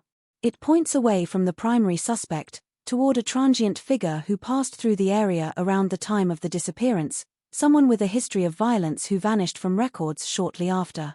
The trail is cold in the truest sense, decades old and scattered across states, but investigators follow it anyway, reconstructing movements from arrest records, employment stubs, and the fading memories of people who barely remember his name. It leads to a dead end, as so many do, but the exercise reinforces a painful truth, that certainty in this case is built not on eliminating doubt entirely but on weighing which doubts matter most. The community, now accustomed to living alongside the unresolved, reacts less dramatically to each update, hope tempered by experience. There is empathy for the family, frustration with the system, and a quiet resignation that the story may never have a definitive ending. Memorial events continue, smaller now but no less sincere, candles flickering against the Florida night, names spoken into the warm air, and for a moment the years collapse, the absence as sharp as it was in the beginning. As technology advances again, investigators consider tools once thought speculative, genealogical databases, advanced soil analysis, predictive modeling, and while ethical and legal hurdles slow their adoption, the potential is undeniable. They re-examine the evidence through this new lens, hoping to extract something the past has held onto despite time's erosion. The results are incremental, clarifying some points, complicating others, but not delivering the decisive moment everyone waits for, and the patience required feels endless. The suspect ages, health issues creeping in, and the unspoken reality looms, that time may resolve the case in ways the justice system cannot.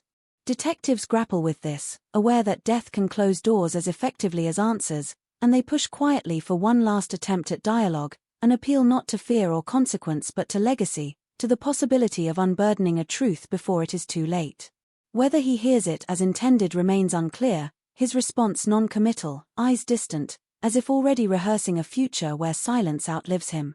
For the family, the passing years shift the focus subtly, from solving the case to preserving memory, from seeking justice to seeking peace, though the two are never entirely separate.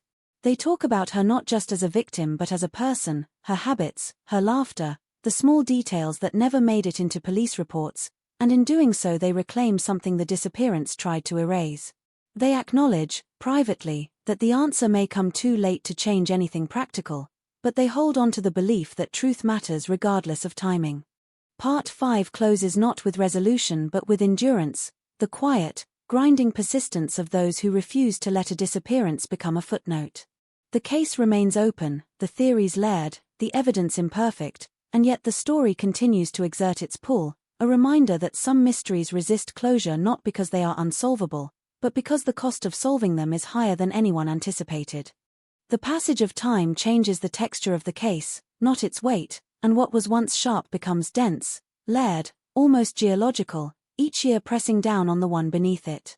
Detectives who were young when the disappearance began now carry grey at their temples, their memories of early interviews blending with notes and transcripts until lived experience and documentation are nearly indistinguishable. They speak about the case differently now, less urgency in their tone, more gravity, as if acknowledging that whatever truth remains buried has fused with the years themselves. And yet, beneath that resignation, there is still a pulse, the refusal to let the story end without an answer that feels earned. A quiet recalibration takes place inside the department, driven not by headlines but by policy, a renewed emphasis on unresolved cases that have shaped public trust. The disappearance becomes a test case for that effort, its longevity both a challenge and an opportunity, and resources are allocated again, modest but focused. A small team is assembled, a mix of veterans and analysts too young to remember 2007 firsthand, and their task is simple in theory and brutal in practice. Strip the case down to its bones and rebuild it without nostalgia, without assumptions, without reverence for past conclusions. They start by mapping every known fact visually, timelines stretching across walls, names connected by threads that crisscross and tangle, and patterns emerge that were never obvious on paper. Certain witnesses appear repeatedly at the edges of key moments, not suspects, not central figures, but consistent presences, and the team wonders whether proximity has been mistaken for irrelevance. They dig deeper into these peripheral characters, uncovering histories that were deemed unimportant at the time, minor offenses, transient lifestyles, relationships that flickered and vanished, and while none of it screams guilt, it complicates the idea that the story revolves around a single gravitational center. Attention returns, inevitably, to the night itself, because everything that followed is an echo of those hours. Weather reports are re-examined, traffic patterns reconstructed, the ambient noise of the highway analyzed for how it might have masked a struggle or a plea for help. The team considers scenarios once dismissed as unlikely, not because they are more convincing now, but because ruling them out definitively has proven impossible.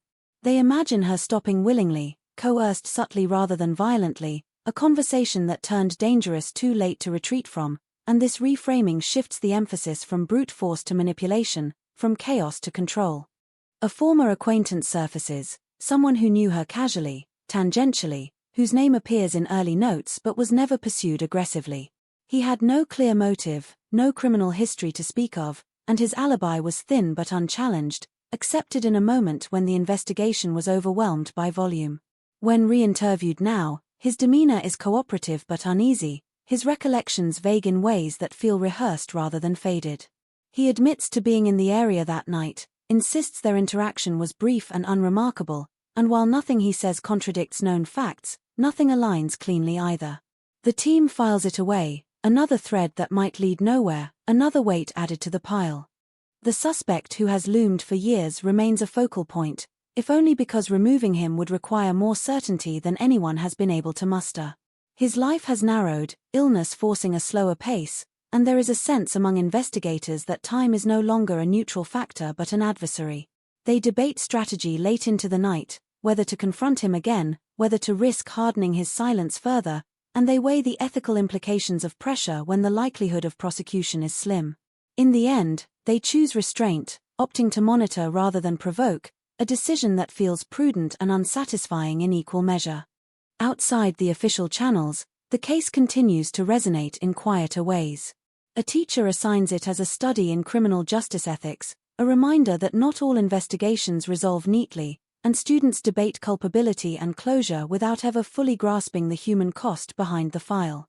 A local artist creates a mural near the highway, abstract shapes suggesting absence and motion, and while it draws attention, it also sparks controversy, some seeing it as a tribute, others as exploitation.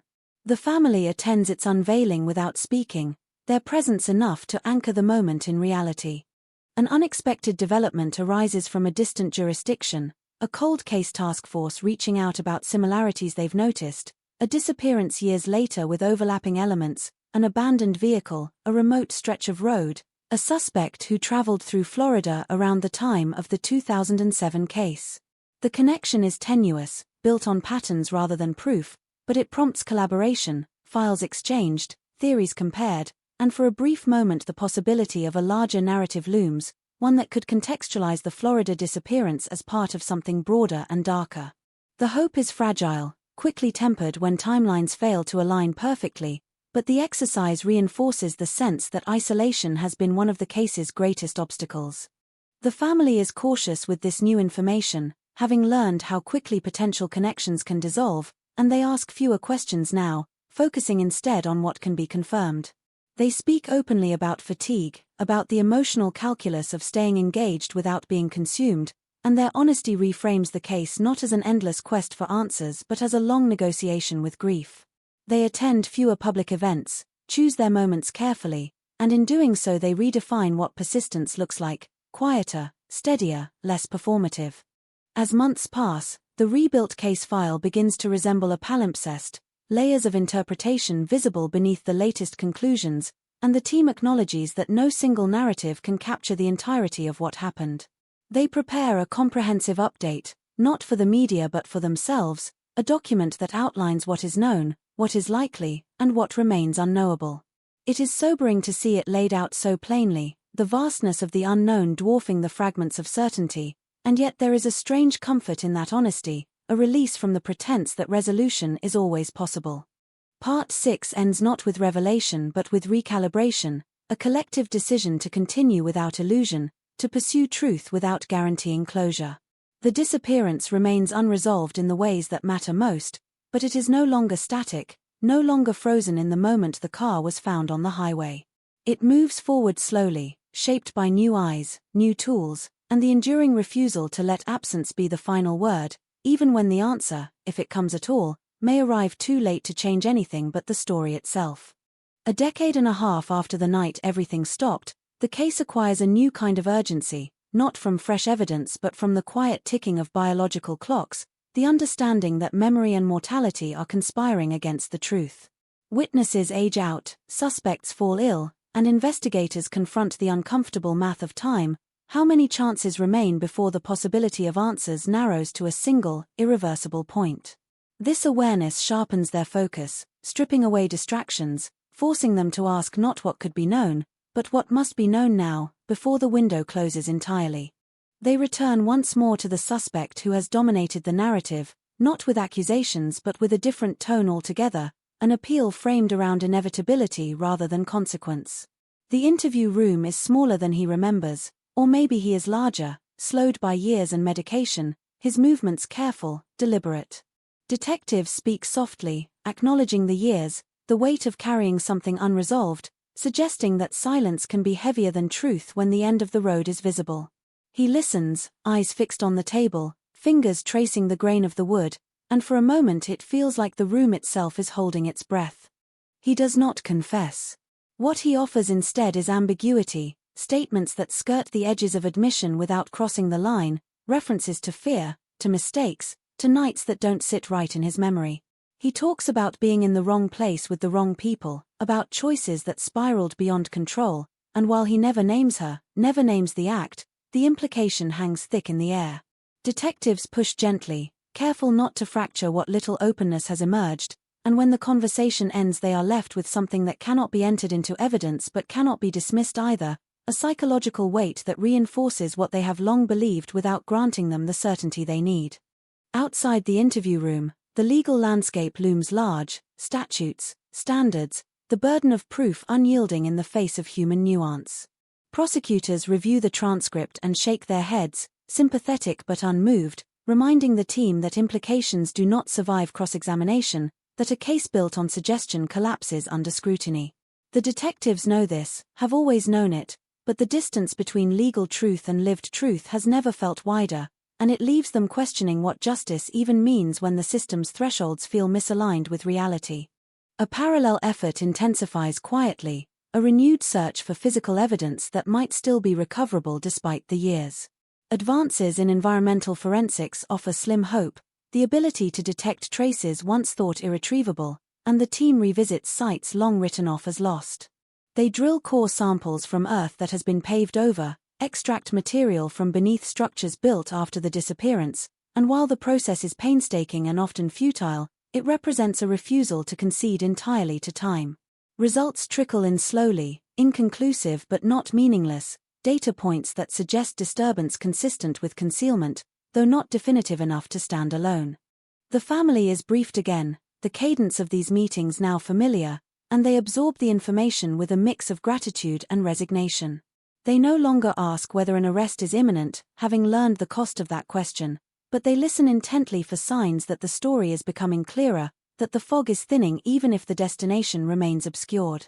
They speak openly about their expectations, about understanding that resolution may come not as a verdict but as a consensus, a shared acknowledgement of what most likely happened, and while it is not the justice they once envisioned, it is something they are learning to accept. Public interest flares unexpectedly when a documentary revisits the case, its cinematic framing drawing in viewers too young to remember the original headlines. The retelling is careful, restrained, avoiding sensationalism, and it introduces the story to a generation accustomed to answers arriving within an hour-long episode. The reaction is swift and emotional, social media filling with questions, theories, demands for accountability, and while much of it repeats old ground, a handful of messages stand out, contacts from people who recognize names, places, moments, and who offer fragments of memory they have carried quietly for years. Investigators sift through these responses methodically, wary of noise but alert to substance, and one message in particular draws attention: a former long-haul driver who recalls seeing a familiar vehicle parked near a service road off the highway that night, its position odd enough to remember even after all this time. His account aligns loosely with other witness statements but adds a layer of specificity previously missing, and while memory is fragile after so many years, the detail prompts a targeted review of traffic data from routes not previously prioritized. It is a long shot, but long shots are all that remain. The analysis yields little that is concrete, but it reinforces the sense that the disappearance unfolded across a wider area than initially believed, involving movement, planning, and perhaps assistance, intentional or otherwise. This realization reframes the case once again, shifting focus from a single moment of violence to a sequence of decisions, each one narrowing her options until escape was no longer possible. It is a chilling perspective, one that emphasizes agency on the part of whoever orchestrated it and deepens the tragedy of how thoroughly she was cut off from help.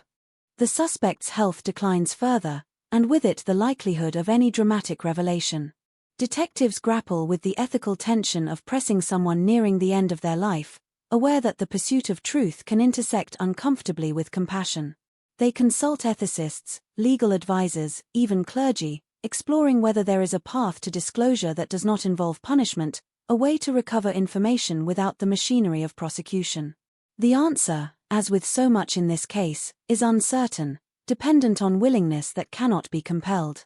As Part 7 unfolds, the case exists in a liminal space, no longer driven by the expectation of courtroom resolution but by a deeper need to document, to understand, to leave behind a record that future generations can learn from. Investigators write memos not just for supervisors but for those who will inherit the file, explaining not only what they did but why, the assumptions they questioned, the biases they recognized, the mistakes they acknowledged too late. It is an act of humility as much as diligence, an admission that the pursuit of justice is iterative, shaped as much by reflection as by action. The highway remains unchanged, cars still pulling over for mundane reasons, breakdowns, phone calls, moments of rest, and yet for those who know the story, it carries an invisible weight. Each time someone steps out of a vehicle there, the memory flickers, the reminder that safety is often an illusion sustained by routine until it isn't. The disappearance has become part of the landscape, not as a warning sign but as an undercurrent, shaping behavior in ways subtle and profound. Part 7 closes with a sense of narrowing, not toward an answer but toward an ending of a different kind, the realization that the case may resolve not through revelation but through accumulation, a critical mass of belief, evidence, and understanding that coalesces into something close enough to truth to stand on its own. It is an uneasy conclusion, one that resists the simplicity of closure, and it leaves behind a question that lingers in the quiet after the narration ends, whether knowing almost everything is ever enough when the most important detail, the final confirmation, remains just out of reach.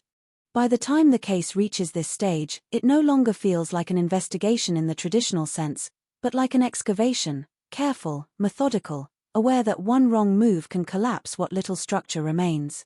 The urgency is quieter now, internalized, driven by the knowledge that there may be only one or two chances left to extract something meaningful before the story hardens permanently into conjecture. Detectives talk less about solving the case and more about finishing it properly, a subtle but profound shift that acknowledges reality without surrendering to it.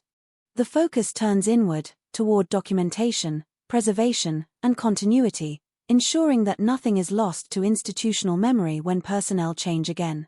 Every interview is transcribed with renewed care, every decision annotated with context, not just what was done but why it was done that way at the time. The file becomes less a roadmap to an arrest and more a record of pursuit, an honest account of how the truth was chased, cornered, and repeatedly slipped away. This work lacks drama, but it matters, because it guards against erasure, the most final form of loss. A final attempt is made to re-engage the suspect, this time indirectly, through intermediaries who occupy spaces law enforcement cannot, a former pastor, a counselor, someone who understands how guilt manifests when legal consequence is no longer the primary fear. The message is simple and carefully framed. There is still an opportunity to say what happened, not for the courts, not for the headlines, but for the people who have lived inside this absence for nearly 2 decades. Whether he hears it as compassion or pressure is impossible to know, and the response, when it comes, is muted, non-committal, a few carefully chosen words passed along secondhand, offering neither denial nor disclosure. At the same time, attention returns once more to the physical landscape, not because it promises revelation, but because places remember what people forget. The team revisits the corridor of roads and service paths connected to the disappearance, walking them slowly, noting sightlines, distances, the subtle logic of movement that only becomes apparent when you inhabit it. They recognize how easily a sequence of small, seemingly inconsequential decisions could have funneled her toward isolation, how routine and danger intersected in ways that would have been invisible until it was too late. A forensic consultant reviews the environmental data one last time, offering a sober assessment that borders on philosophical. The indicators, he explains, suggest disturbance consistent with concealment, but the window for definitive recovery has long closed. Time, construction, and natural processes have erased the clarity that once existed, leaving behind only probability. It is not the answer anyone wants, but it is the most honest one available, and the detectives accept it with a kind of weary respect, understanding that science, like justice, has limits that persistence alone cannot overcome.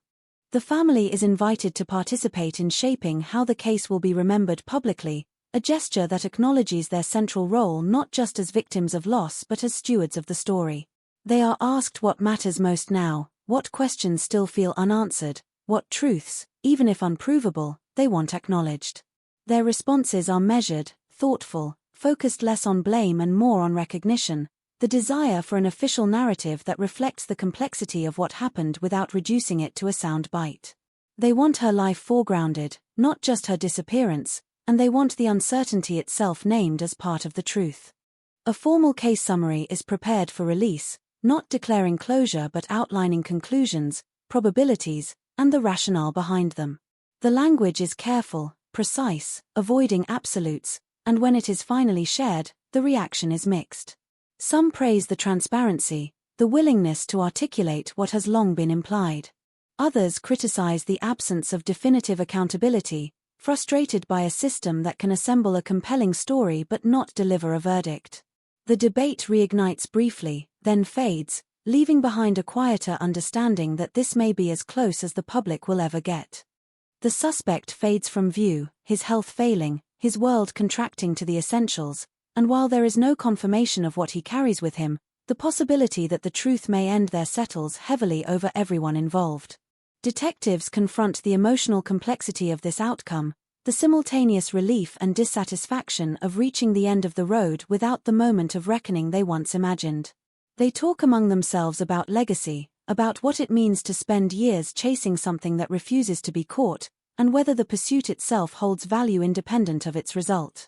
In the broader community, the disappearance becomes a reference point rather than an open wound, a story told with a sigh rather than outrage, but still told. Parents mention it in passing, a cautionary tale woven into everyday warnings, and longtime residents measure time against it, before she vanished, after the highway became known for something else.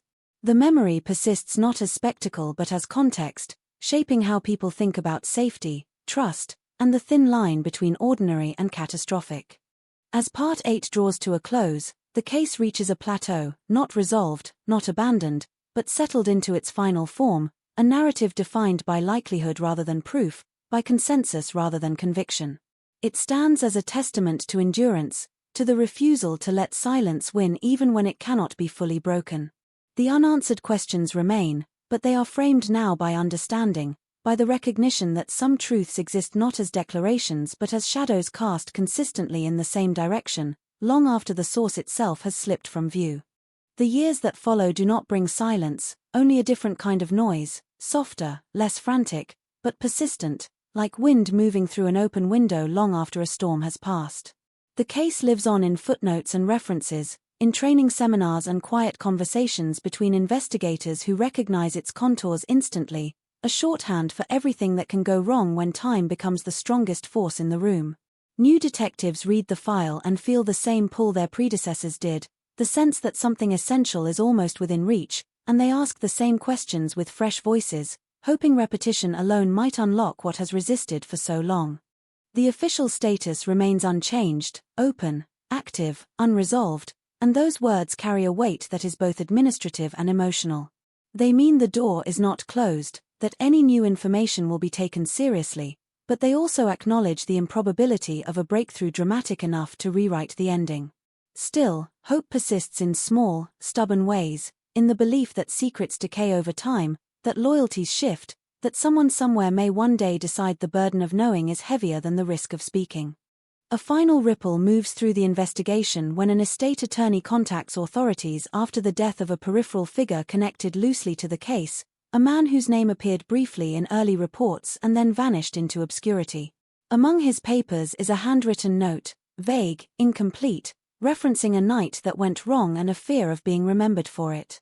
The note is maddeningly nonspecific, lacking names, dates, or locations that could anchor it definitively to the disappearance, but its tone echoes the language used by others who have brushed against the truth without ever fully confronting it.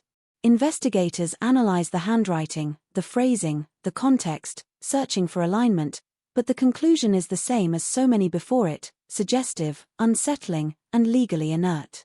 The family is informed, gently, and they respond with a tired grace that has become second nature, acknowledging the information without allowing it to reopen wounds they have worked hard to stabilize.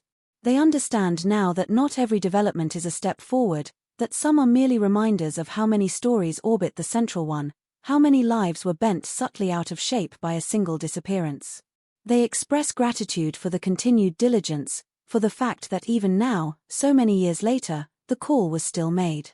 In academic circles, the case is cited as an example of narrative gravity, how a dominant theory can shape interpretation for decades, sometimes correctly, sometimes at the expense of alternatives.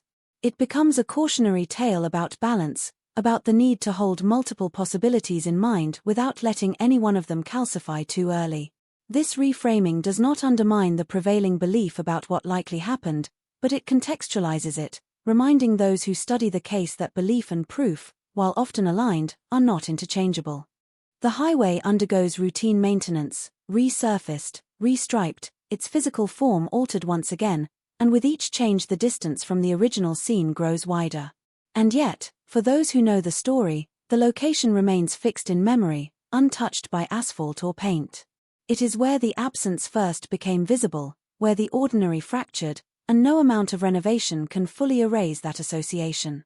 Drivers still glance at the shoulder, still feel the flicker of unease, even if they cannot articulate why. The suspect, now gone, leaves behind a life that offers no definitive answers, no confession discovered among his effects, no final message that clarifies what he carried with him. His death closes a door without locking it, confirming nothing while eliminating one of the few remaining paths to certainty. Investigators mark the date quietly, update the file, and acknowledge the reality they have long anticipated, that the truth, if it existed in his words alone, may have ended there. It is a moment of muted grief, not for him, but for the opportunity that has slipped away. Public reaction is restrained, almost subdued, a collective exhale rather than an outcry. There are no protests, no renewed demands for answers, just a quiet recalibration of expectations. The story is revisited one last time in the media, framed as a case that came close but never crossed the threshold into resolution, and then it recedes again, settling into the archive of unresolved mysteries that resist neat endings. For the family, this period brings a subtle shift, not closure, but a boundary, a recognition that the future will look different from the past. They continue to honor her memory, but the fight transforms, less about forcing answers into existence and more about ensuring her story is told accurately, respectfully, without distortion. They collaborate on a memorial scholarship, a way to turn absence into opportunity for others, and while it does not fill the void, it gives it shape, a place to put the love that has nowhere else to go. Investigators, too, move on in practical terms, new cases demanding their attention, but the disappearance remains a reference point in their careers, a reminder of humility, of the limits of control. They speak about it with a mix of pride and regret, proud of the persistence, the care, the refusal to forget, regretful of the moments when time, chance, or human error intervened. It is a case that taught them as much about themselves as it did about the mechanics of investigation. As Part 9 unfolds, the story settles into its penultimate shape, a narrative defined by proximity to truth rather than possession of it. The outline is clear now, the likely sequence understood by most who have studied it, and yet the absence of a single, irrefutable moment keeps it suspended, neither mystery nor solved case, but something in between. It is in this space that the disappearance continues to live, not as an open question demanding an answer, but as an unresolved chord, resonant, incomplete, and impossible to ignore, even as the music fades. The story reaches a quieter altitude now, above the turbulence of investigation and accusation, where what remains is perspective rather than pursuit. The case is no longer chasing the present, it is being absorbed into history, and with that shift comes a strange clarity. What once felt urgent now feels heavy, and the absence that began as a rupture has become a constant, something carried rather than fought. Those who lived inside the case understand this instinctively, that the ending, if it ever arrives, will not announce itself with sirens but with a subtle change in how the story is told. Law enforcement conducts a final internal review, not to reopen old wounds but to close loops that have been left dangling for too long. The review is candid in a way earlier ones could not be, acknowledging missteps without defensiveness, naming moments where bias or exhaustion shaped decisions, and documenting lessons learned for cases that will come after.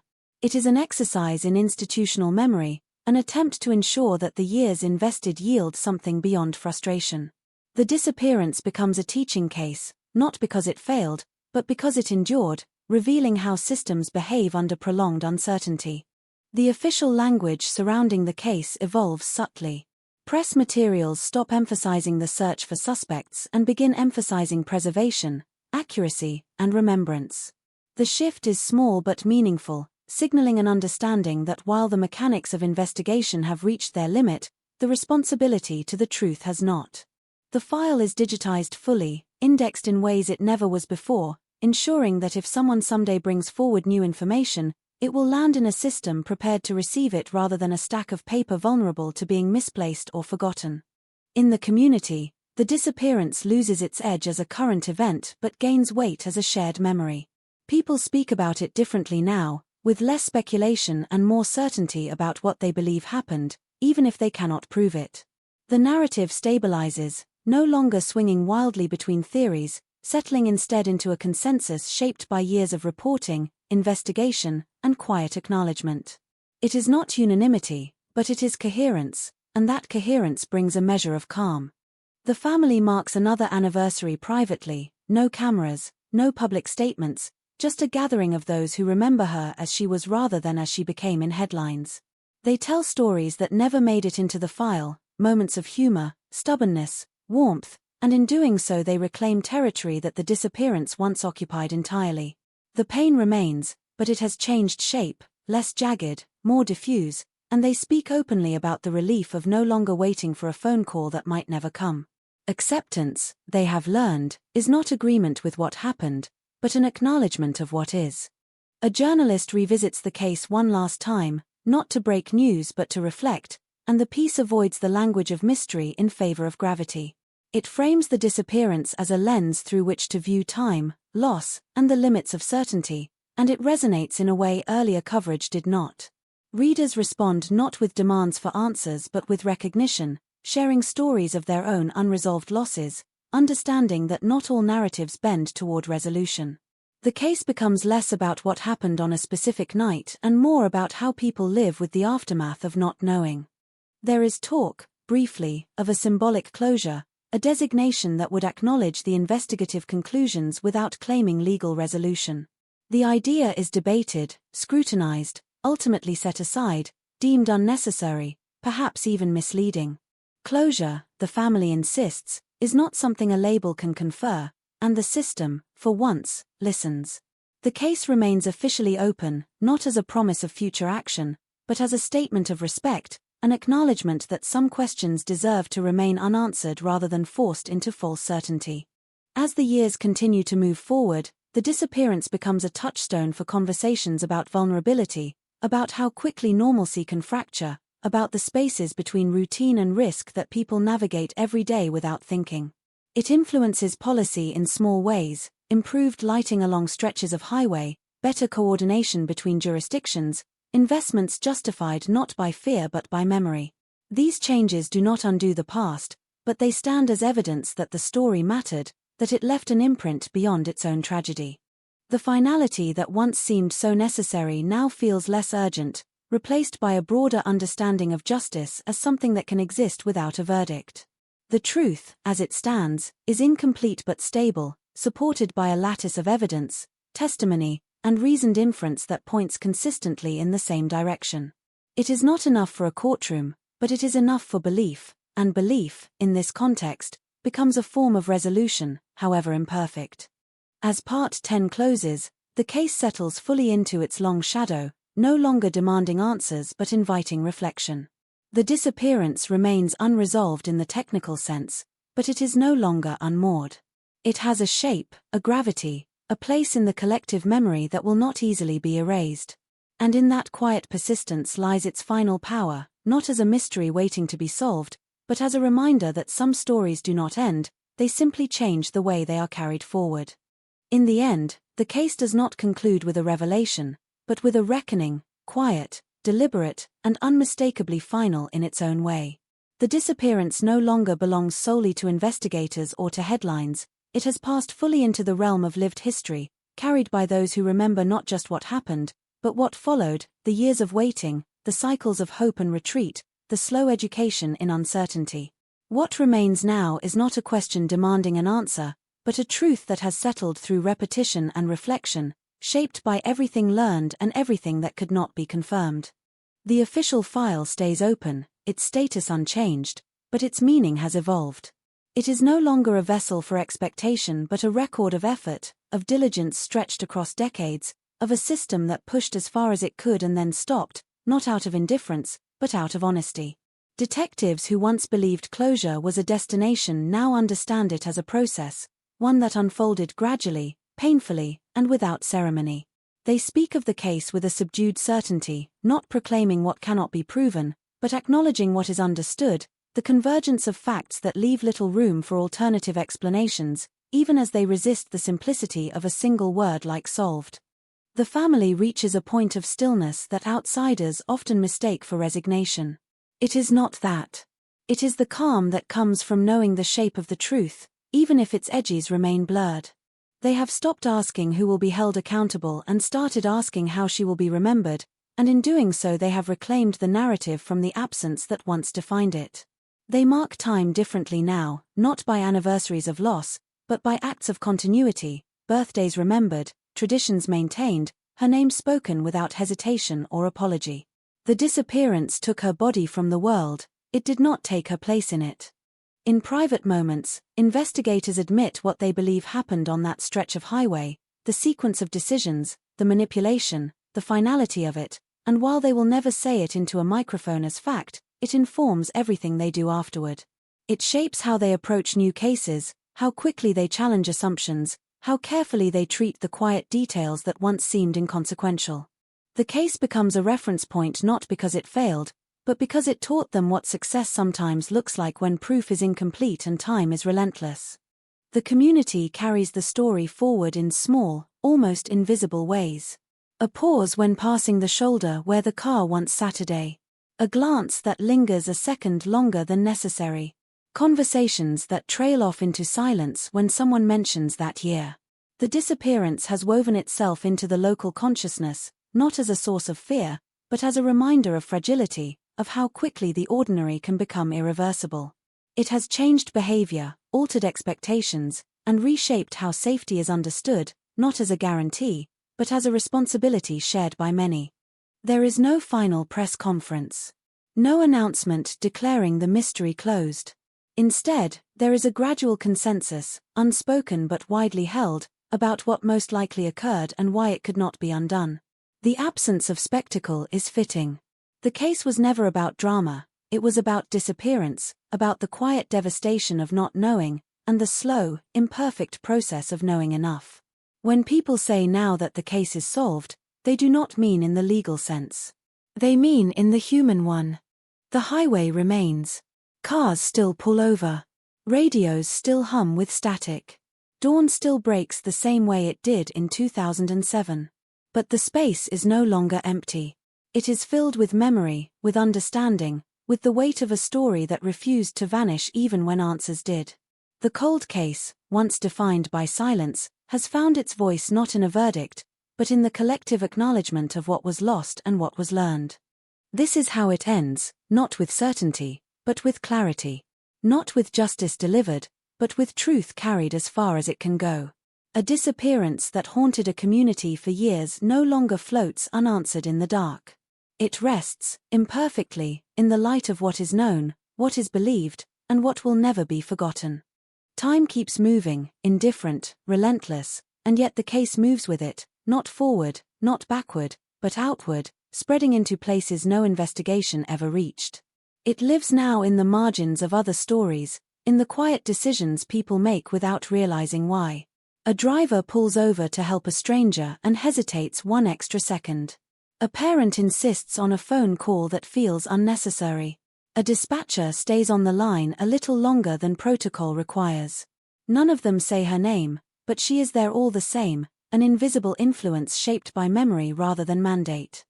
The disappearance has become a kind of reference point, not just for law enforcement or journalists, but for ordinary people who absorbed the story over the years and carried it with them without meaning to. They remember where they were when they first heard it, how normal the day seemed before the details settled in, how easily they could imagine themselves in that moment, on that road, trusting the wrong silence. That identification never fully fades, and it quietly alters the way risk is calculated, the way strangers are assessed, the way help is offered or refused. Inside police departments far from Florida, the case is still mentioned, not by name, but by pattern. An abandoned vehicle. A last phone call. A timeline that collapses under scrutiny. Detectives nod when they hear it, recognizing the shape instantly, knowing how quickly hours become years when the wrong detail slips through unnoticed. The story has become part of the professional bloodstream, a caution whispered between shifts, a reminder that urgency is not the same as speed, that listening matters as much as looking.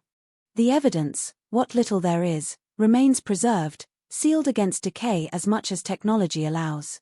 It sits in controlled rooms, labeled, catalogued, untouched, waiting for a future that may never arrive. Every few years, advances promise new possibilities, new methods, new ways of extracting meaning from fragments once thought exhausted. Each time, the process is careful, hopeful, restrained. Each time, the result is the same. No breakthrough. No reversal. Just confirmation of what is already believed, never enough to cross the line into certainty. The family watches these cycles from a distance now. They no longer ride the rise and fall of anticipation. They have learned the emotional cost of hope without boundaries, and they protect themselves accordingly. When asked if they still want answers, they say yes, but they no longer organize their lives around that desire. They have built something durable in the absence, a way of carrying grief that does not consume everything else. It is not peace, but it is balance. In public memory, the case has shifted again, softened by time but not erased. It resurfaces occasionally in long-form documentaries, late-night radio segments, quiet podcasts that favor atmosphere over speculation. The tone is different now, less sensational, more reverent. The language has matured, shaped by years of reflection rather than the adrenaline of breaking news. Listeners do not lean in for a twist anymore. They listen to understand. And still, the unanswered question remains, not as a demand, but as a presence. It lingers in the negative space of the narrative, in what cannot be shown or proven or replayed. It is the absence that gives the story its gravity, the missing piece that keeps it from collapsing into something simpler, something easier to digest. The case endures because it resists being finished. The road is quieter at night now, traffic patterns changed, exits redesigned, signage updated. But there are moments, just before dawn, when the air feels the same as it did all those years ago. The same thin light. The same sense of pause. And if you stand there long enough, listening, it is easy to imagine that nothing has moved at all, that the story is still suspended in that early hour, waiting for something that will never arrive. This is where the narrative finally releases its grip, not by resolving, but by settling. The disappearance remains what it has always been, a fracture in time, a reminder that not all stories bend toward answers, that some remain open not because they were forgotten, but because they mattered too much to close. And as long as it is remembered, as long as it continues to shape behavior, thought, and caution, it has not vanished entirely. It has simply changed form, from a case to a caution, from a mystery to a mark left behind, enduring, unresolved, and impossible to ignore. What lingers now is not the question of what happened, but the quieter realization of how long its shadow can stretch. The disappearance has outlived the urgency that created it, outlasted the people who first chased it, and still it refuses to dissolve. It exists in that rare space where time does not heal so much as preserve, where distance sharpens memory instead of dulling it. The case is no longer active in the way sirens are active, but it is awake, watchful, embedded in routines and instincts that were reshaped without anyone asking permission. There are moments when the story resurfaces unexpectedly, not through investigation, but through coincidence. A similar case breaks elsewhere, a stranded car, a final call, a familiar pause in the timeline, and suddenly the old details feel new again. Investigators read the reports and feel the pull of recognition, the uneasy sense that they have been here before. They talk about patterns, about escalation, about how often the simplest explanation is also the hardest to prove. And without saying it aloud, they measure their own work against what came before, determined not to let history repeat itself unnoticed. The name attached to the disappearance has become symbolic, spoken carefully, almost reverently, a shorthand for vulnerability and unresolved truth. It is invoked in training rooms, in ethics discussions, in debates about protocol and responsibility. Not as a failure, but as a reminder. A reminder that presence can vanish in an instant, that the margin between safety and danger is thinner than most people believe, and that the aftermath of a single night can ripple outward for generations. For the family, memory has taken on a different texture. It is no longer sharp enough to cut, but it still carries weight. They have learned which days will be harder, which places still hold echoes, and which questions to leave unanswered when strangers ask them out of curiosity rather than care. They protect the story now, correcting misconceptions gently, insisting on dignity where speculation once thrived. In doing so, they have transformed grief into guardianship, ensuring that what remains is accurate, humane, and rooted in truth rather than rumor. The investigation, though quiet, is not forgotten. Files remain accessible. Names remain indexed. And every so often, a tip arrives, usually vague, usually secondhand, a story that begins with "I heard" or "someone once told me." Each one is logged, evaluated, and set aside with care. None of them provide the missing piece. But the act of listening continues, not because resolution is expected, but because respect demands it. The place itself, that stretch of road, that brief intersection of chance and consequence, has absorbed the story into its identity. It does not announce it. There is no marker, no sign, no warning. But locals know. They slow down without realizing why. They feel it in the quiet, in the way the air seems heavier there, as if memory has mass. It is not fear that settles in their chest, but awareness, the kind that comes from knowing that something irreversible once happened and could, under the wrong circumstances, happen again. The media has largely moved on, but the disappearance remains archived, retrievable with a search, ready to re-enter the conversation whenever the world needs reminding that not all endings are clean. When it does resurface, the tone is subdued, reflective. There is no appetite now for spectacle. The story has aged into something solemn, something that asks not for attention, but for contemplation. As the years accumulate, the case begins to blur at the edges, not in substance, but in chronology. Dates matter less than impact. The exact hour of the last contact fades, replaced by the enduring sense of interruption, a life paused mid-sentence. The absence becomes less about when and more about what was lost, what was altered, what could never be returned. And still, despite everything, the story refuses to end. It lingers in cautionary tales told quietly, in decisions made with an extra measure of care, in the instinct to stay on the line, to wait for help, to trust but verify. These are the aftershocks, subtle but persistent, the true legacy of a disappearance that never found its conclusion.